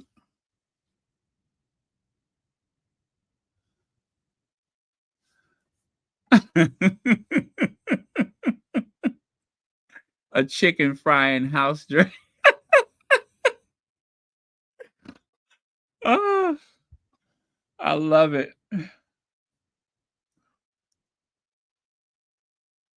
Anyway, you guys, I'm almost done. I'm almost done. Camilla orders Charles to put a stop to Prince William creating issues in monarchy. Um, for Camilla's sake, that had better not be true, because if she outlives Charles, she is gonna have to deal with William. For the sake of, convenience, William looks as though he gets along with Camilla, as though he has accepted Camilla. But if you think about the speech that he gave on the night of the coronation, he did not mention Camilla, as he lauded his father and, praised his father. Camilla was not mentioned in that coronation speech. Not at all. I'm just saying, the speech that William gave at the concert at Windsor Castle that night, he did not mention his stepmother. So I surely don't think that Camilla wants to pick a fight with him, because right now he is the Prince of Wales. But when he becomes king, she better know all his secrets. That's the only thing that's going to save her, is if she knows all his secrets. And she probably do. She probably do. She probably got all kind of dirt on William and all kind of friends in the press. So I think William is the one that needs to beware. So maybe William should listen. If Camilla say William needs to calm down, maybe he should. Prince William might be jealous of Prince Harry and Meghan Markle, says Fern Britton. Former morning presenter Fern Britton has claimed that Prince William may feel jealous of his younger brother, Prince Harry, and there's one main reason why. Do not bother with this article. There is nothing of substance in that article. It's just, it's nothing. It's nothing. It's lighter than air. It's a whisper of nothing. It's an excuse to use Harry's name. Nothing there. Nothing to see, folks. Right. Might be. Might be. Seriously, might be. That is a monumental understatement. Okay, so we will close with this. Some of you all are old enough to remember the famous Farrah Fawcett poster. Farrah Fawcett's 1976 swimsuit poster sold more than 12 million copies. 12 million copies. That I think that's probably one of the best-selling posters ever. 12 million copies. And if you're wondering why is that such a big deal, I don't know why. I don't know why. It's just that that poster seemed to capture the imagination in 1976, and it sold like hotcakes. And there were T-shirts, there was all kind of stuff because of that one poster. Um, Fawcett's famous swimsuit poster went on to sell more than 12 million copies, making it a boundary breaking bestseller. She would earn $400,000 in royalties from the poster, dwarfing the $5,000 she received per episode of Charlie's Angels during her one season on the show. Now, the backstory of the poster is she actually, it says here, she's wearing her own red one piece Charlie's Angel star pose for the now famous image in her Los Angeles. So, this is that poster. Um, this photo was taken in her backyard. And those other photos I showed you, that was her wearing the same red bathing suit the day that the photo was taken. But it was a series of photos. And let me see. 1976 was a big year. Besides achieving breakout success on the small screen, Charlie's Angels, that was the year her iconic swimsuit poster was released. This pinup poster, which showcased Fawcett's wholesome beauty and sex appeal, would be predominantly placed on millions of bedrooms and dorm rooms walls across the United States and around the world. Explored in special biography Farrah Fawcett Forever, it also became a defining feature of the 1970s and is considered one of the best selling posters of all time, a record that is unlikely to be broken now that the internet is around. Her looks at how I'm sorry, here's a look at how the famous swimsuit poster came to be.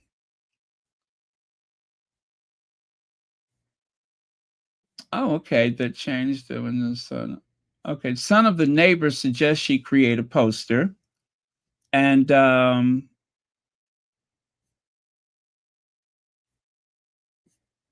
you see that thing behind her. The photographer said that he wanted a background for the photo. And he remembered that he had a blanket in his car that he had bought in Mexico. So, whoever weaved that blanket in Mexico, I don't know if they know this, but that blanket has been seen all over the world. But that is a blanket.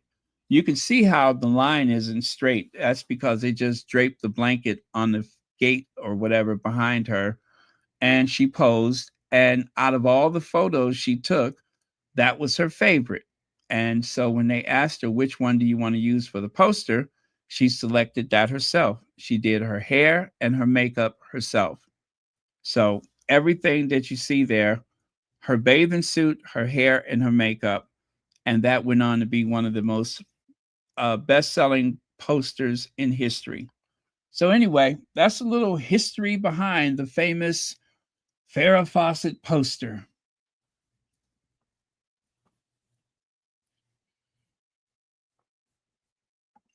Yeah, that poster was everywhere. That poster was everywhere.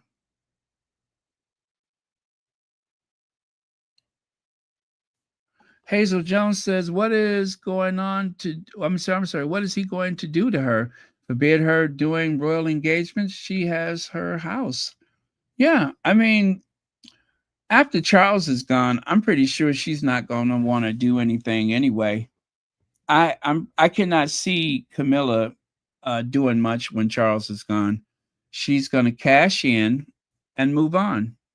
Charles has already purchased that second home for her, And I'm like I said, I believe that that second home is going to go to her daughter. I think her son is going to keep the main house. What is it called? Ray Mill or something like that. And that second house will be for her daughter. And those two properties is where her grandchildren are going to, you know, inherit that in the future. So it's all set up.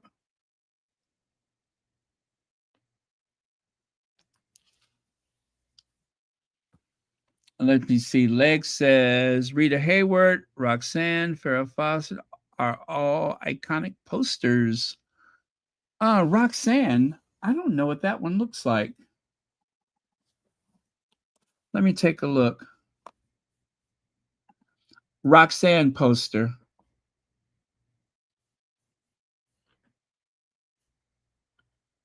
Uh, well, I see a lot of stuff that says Roxanne. What am I looking for? Was Roxanne a singer or something like that? An actress?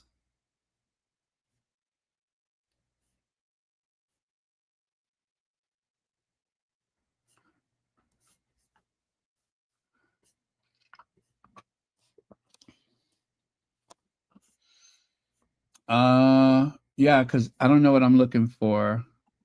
Oh, Daryl Hannah? Daryl Hannah, maybe?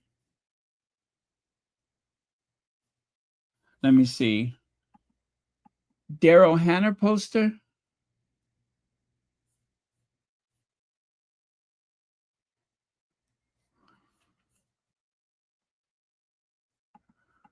Sequoia Farm says, thanks, Baron, for letting us know about Nandi.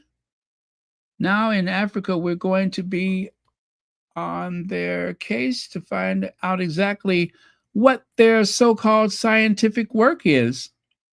You know what? They'll probably appreciate it because I don't think they know either. So maybe if y'all figure it out, y'all can tell her what they actually are doing.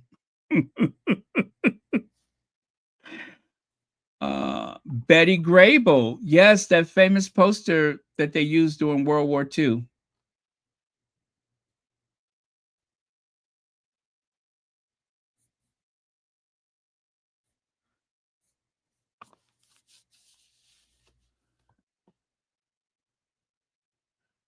Yeah, that was the good old days when everybody, well, I'm not embarrassed to say it.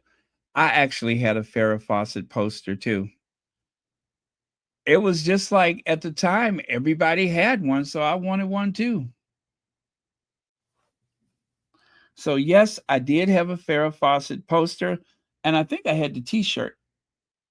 I think I had a Farrah Fawcett t shirt.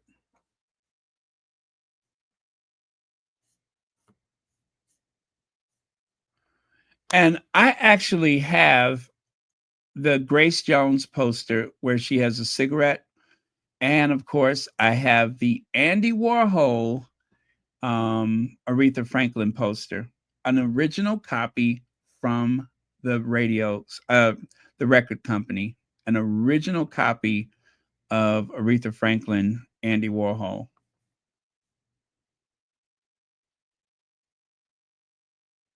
Oh, no, Daryl Hannah. It was Bo Derek. I think you mean Bo Derek. Yeah, it was Bo Derek that had the braids. I shared that earlier, actually. Bo Derek.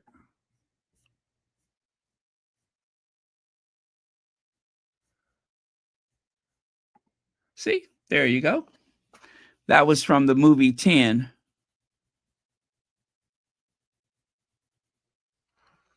Um, for Bo Derek, the movie was 10. For Camilla, the movie is three and a quarter. Three and one third. Yeah. Oh, I meant Raquel Welch. I don't know why I said Roxanne. Oh, okay. Famous Raquel Welch poster. Oh, I remember that's that sci-fi movie. Yes, I remember this one. I remember this one. Okay, I'm gonna show everybody the poster. Thank you, Lex.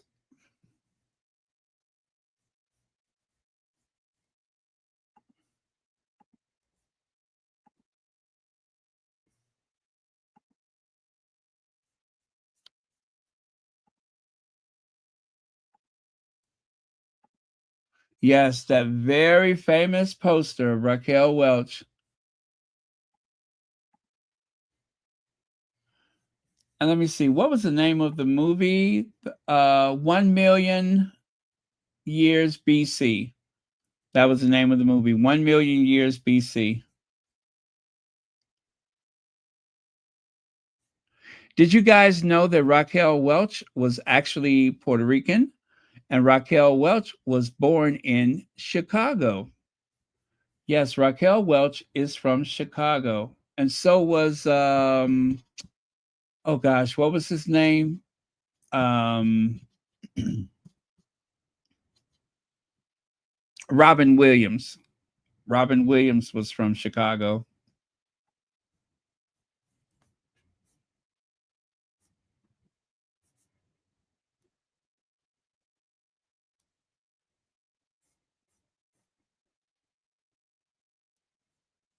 Ah, Pam Grier. Okay.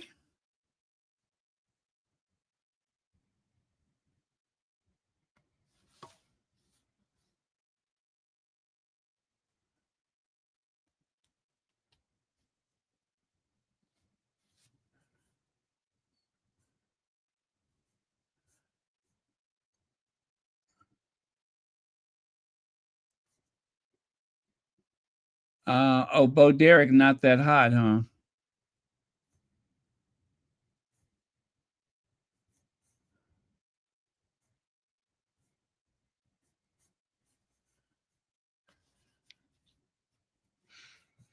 Well,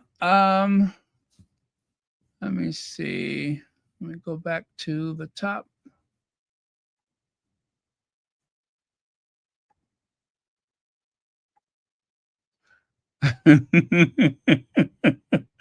Could you imagine some little horny person on the beach? Some little horny guy goes running up to that yacht to see who that is. Who for our thou on the yacht?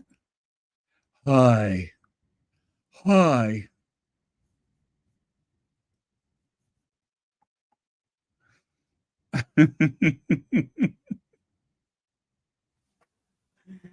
Oh man, I am so cruel. You're welcome.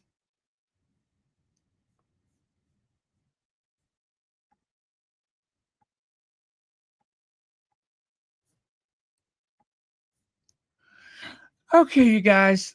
I am gonna say good night to you. Thank you all so much. Thank you for your patience. As you can see, I took a long time coming on. Usually when I do that, it's because I'm having some fun. I started having one of my little creative streaks, and I'm usually up to something really shady when it takes me so long.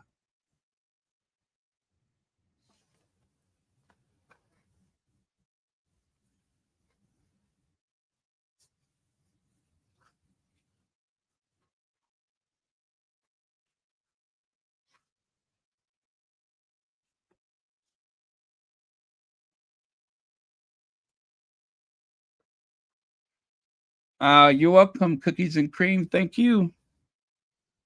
Thank you, Sandra. Thank you very much.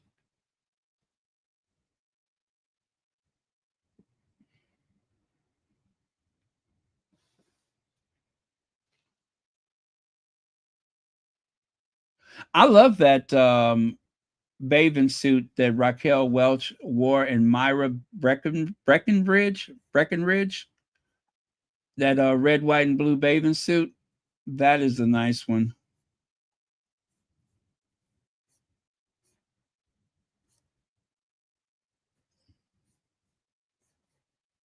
Weird movie though. Very weird movie.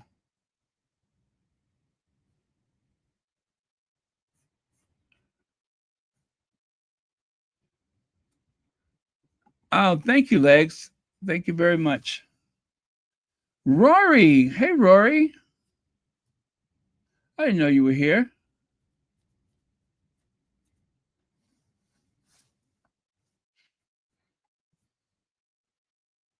Yeah, I like to share stuff from pop culture. I really get a kick out of that. Like some of the stuff from childhood and all those kind of things from way back when.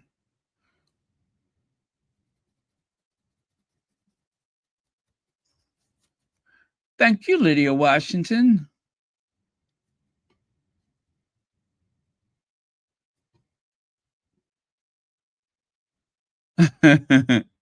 Willie wants to be called Sir. Yeah, Sir Pegalot.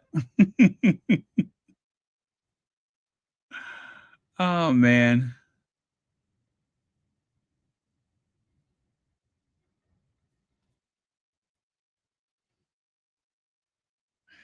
Um, later tonight, later Sunday night, we are going to have our absolutely last season 3 of The Gilded Age.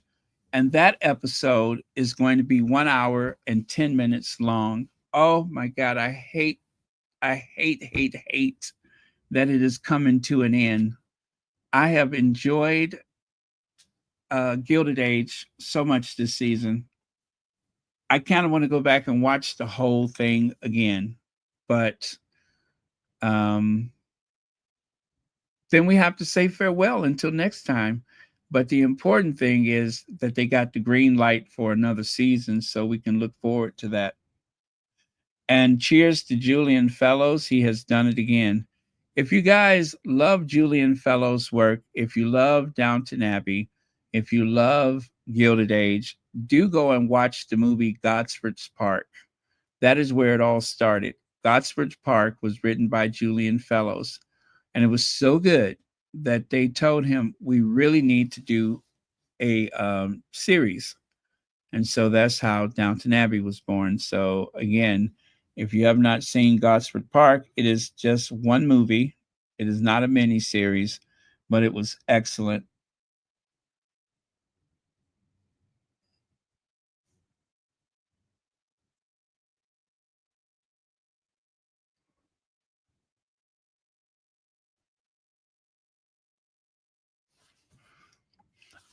Um, well, any of my friends that look somewhat androgynous, I'd be like, "Hi, sir or ma'am. Hello, sir or ma'am." Especially if we're out in public. I always say that nice and loud so everybody looks. Hello, sir or ma'am. Can I help you, sir or ma'am?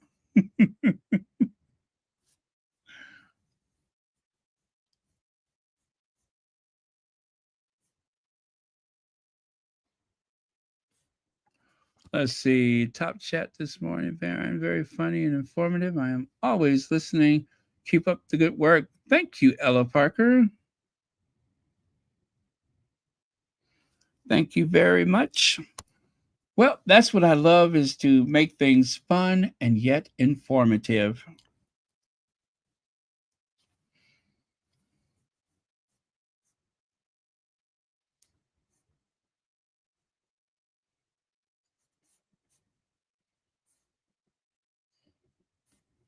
You're welcome, Connie Bomber. Thank you.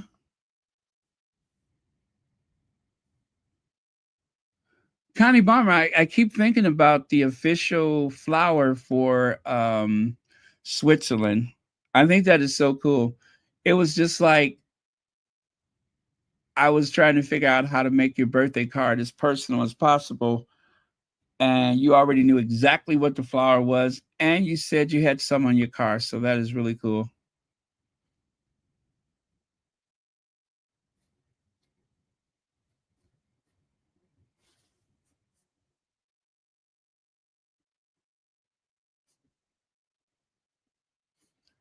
Pam Grier poster. Let me see.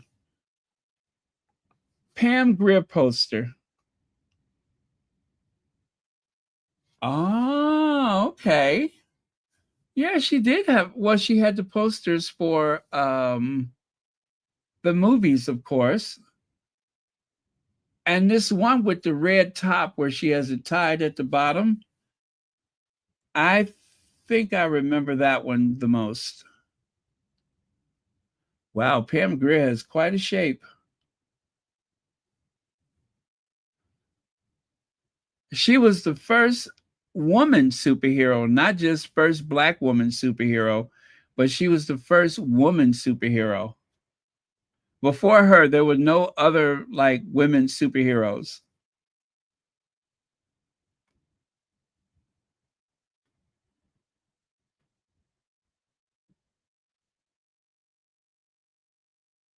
Yeah, she really did open a lot of doors for people.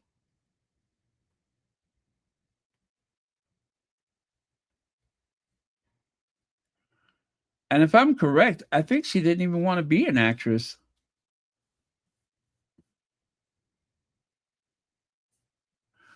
You know whose story that I just love is Vanessa Williams.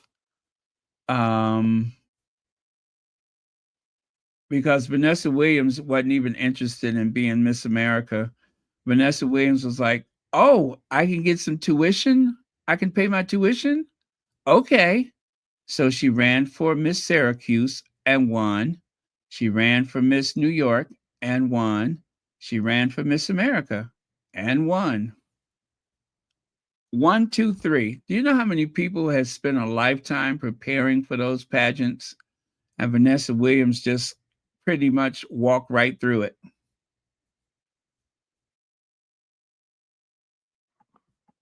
Let me see, Baron. You are going to get some. Oh, I would love that, actually. I would. I would love that very much.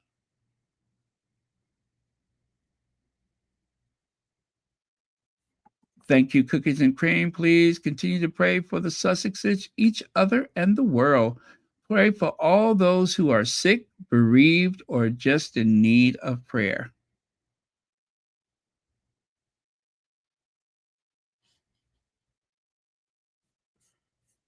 Amen.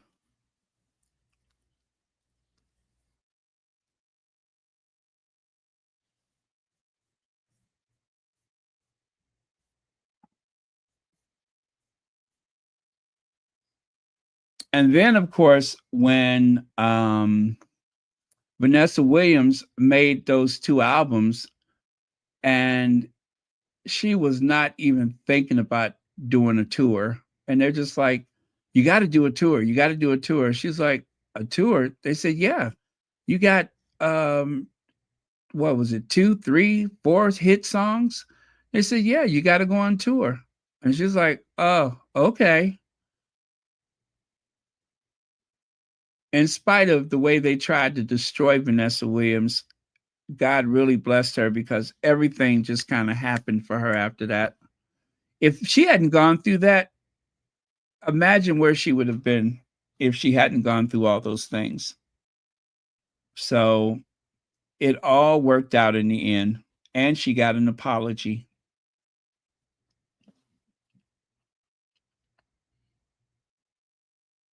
And for a long time, I mean, really, she is the most famous Miss America ever, I think. She's got to be the most famous.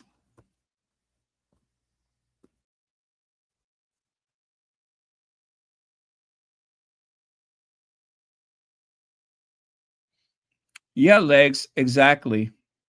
Exactly. I like I said, I don't know what it is, but it seems that black women trigger powerful white men. They're like kryptonite. They trigger them in some way. They always feel so threatened by black women. I don't understand that.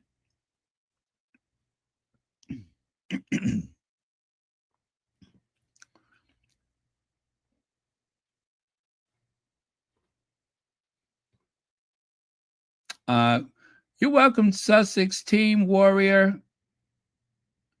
Now, and by the way, you guys, Sussex Team Warrior has just surpassed the 500 mark with subscribers. And so, if you guys have not subscribed, please make sure you do. There's something special about reaching that 1,000 subscribers. Something very special about that.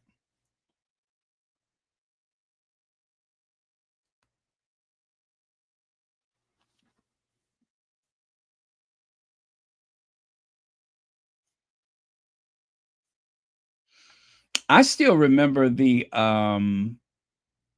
Get Christy Love. I still recall the pilot for that TV show and her famous catchphrase, "You under arrest, sugar. You under arrest, sugar."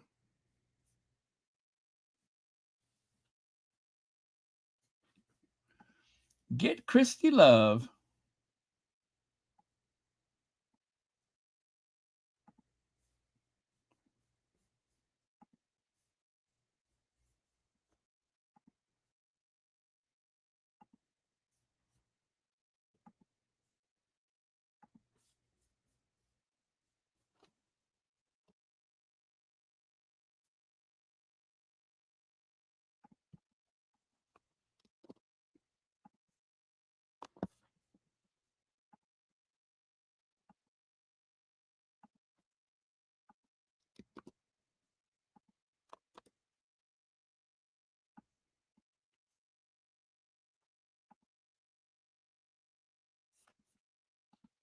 Let me see. Prince Harry or former trustees should sue Sophie. I hope something is done. I really do hope something is done. And not even just for Harry. I mean, it really is about the children. It's so unfair to take those resources away from those children like that.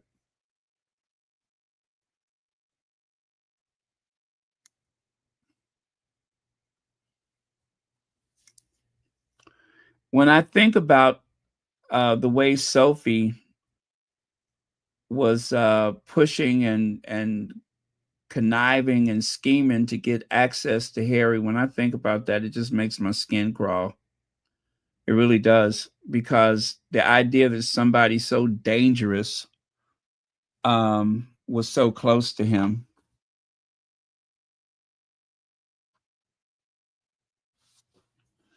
I don't like that. I don't like it at all.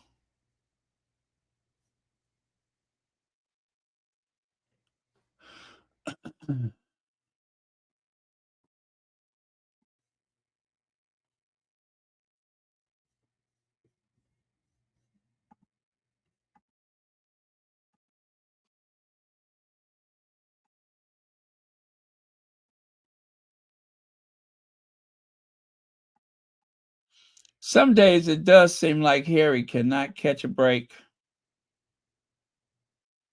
It really does seem like he can't catch a break, but he has some very good people around him.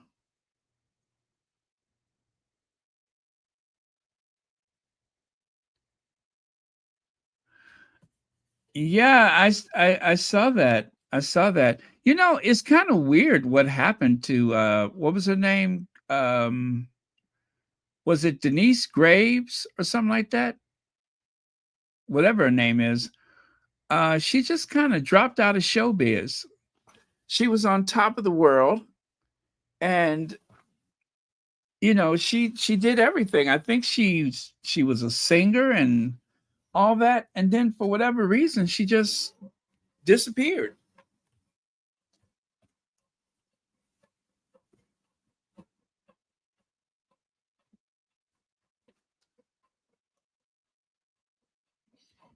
Yeah, and such a beautiful lady.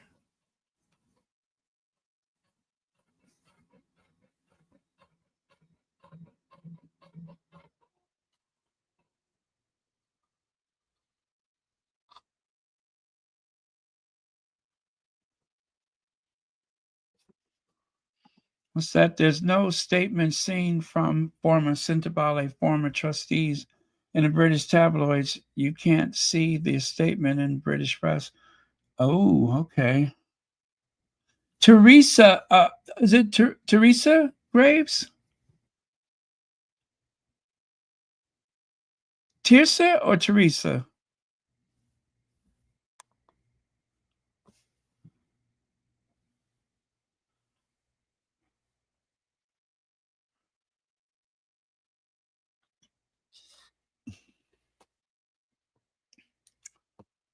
You guys, I haven't heard anything from Lady Sussex, um, but I think about her every day. I think about Lady Sussex.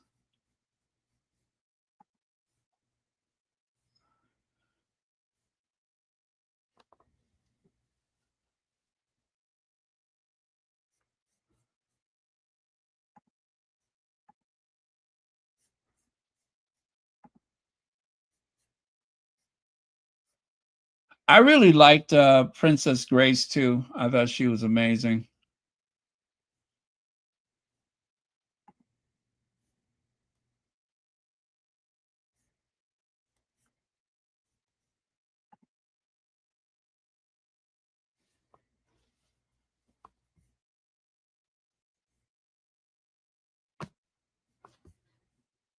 And I'm going to do another Gilded Age review late tomorrow night after I watch it.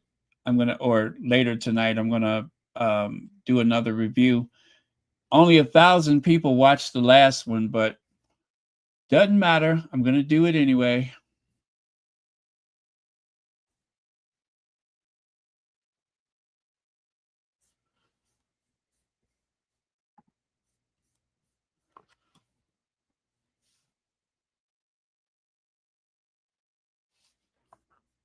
Yeah, I know. I know. I know. And because of that, I wanted to hear something from her just to know she's okay. Anything just to know she's okay.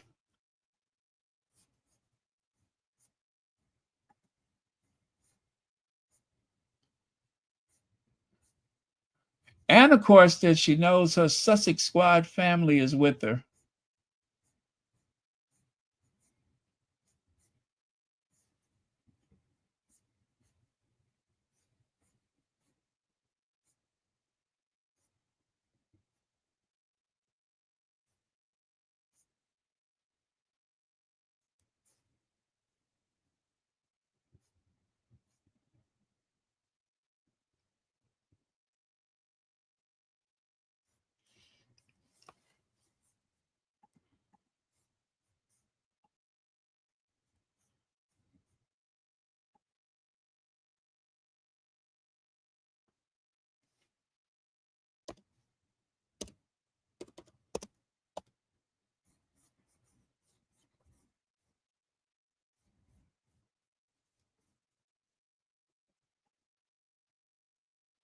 Yeah, sorry I'm so quiet, you guys. I'm just looking at some stuff, but I am done. So good night to everyone.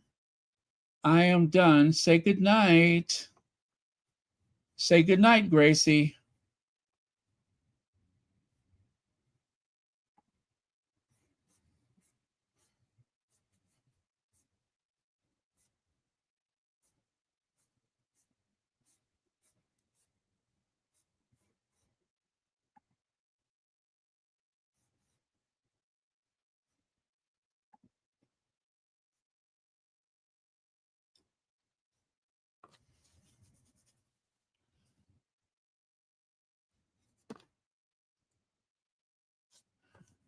Let me see. Princess Grace was hunted by the media too.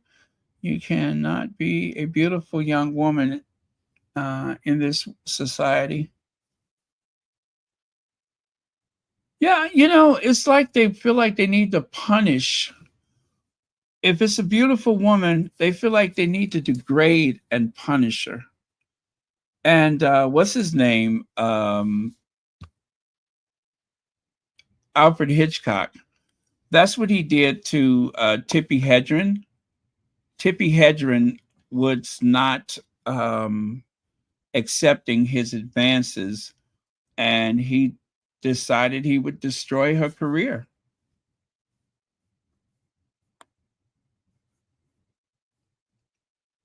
And I don't know if you guys ever heard this before, but they said that in every Hitchcock movie, he loved to take the serene, beautiful blonde and have her like degraded or hurt or injured, and he seemed to get excited from that. to see them in their very smart, beautiful suit or clothes or whatever, and to watch them being like picked apart. That seemed to be like a theme, as though he, you know, didn't like or did not have respect for beautiful blonde women.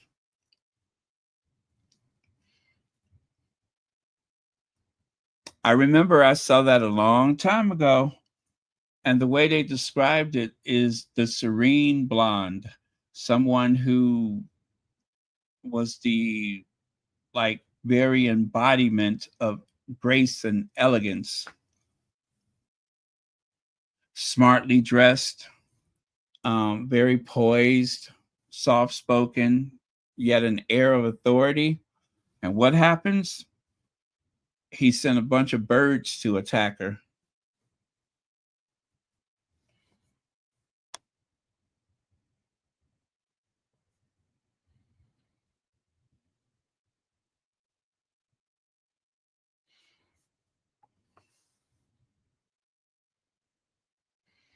Yeah, I think that they will have something branded, um, like maybe in a hotel setting they'll have the as ever tea or whatever type of products that are coming.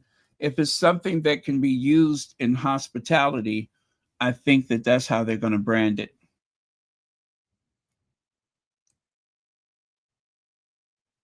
Maybe there'll be something like a as ever spa or, you know, something of that effect.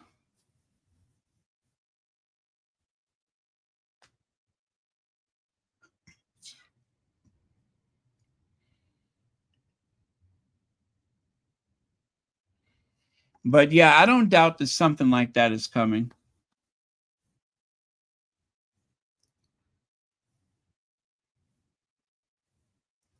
Yes, as ever perfume.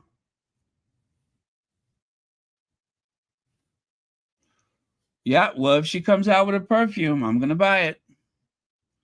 I am going to buy it. I'm going to be the prettiest smelling guy in the room. What are you wearing? As ever.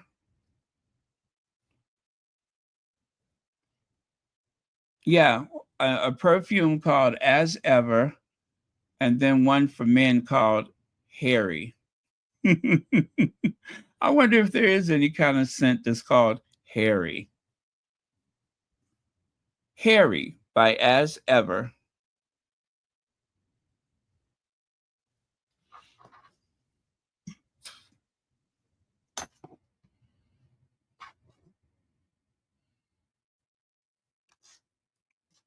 And if Harry comes out with a scent, he should call it Freedom Flight.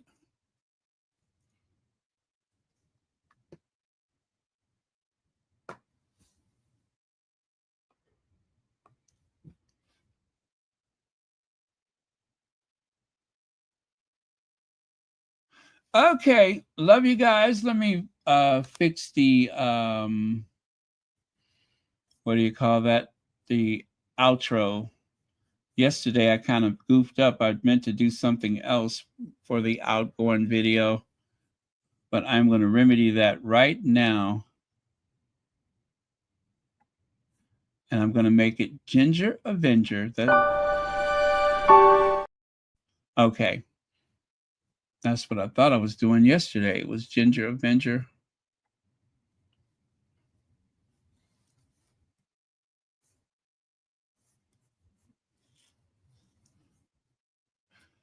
Oh, Sophie, what have you done, Sophie? Why have you done, Sophie? Why?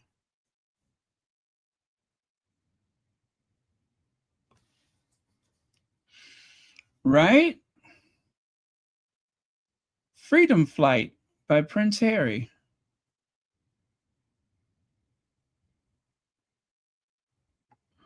I cannot wait until they say that Harry and Meghan are billionaires.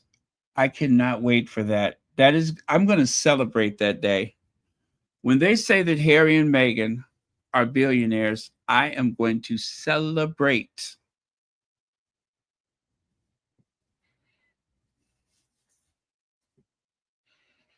Yep. When they are billionaires, I am going to celebrate because I think that that will really shut down the haters.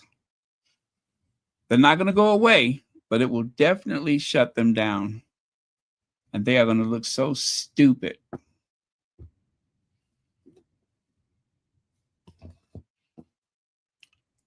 The ancestors are taking care of the Sussexes.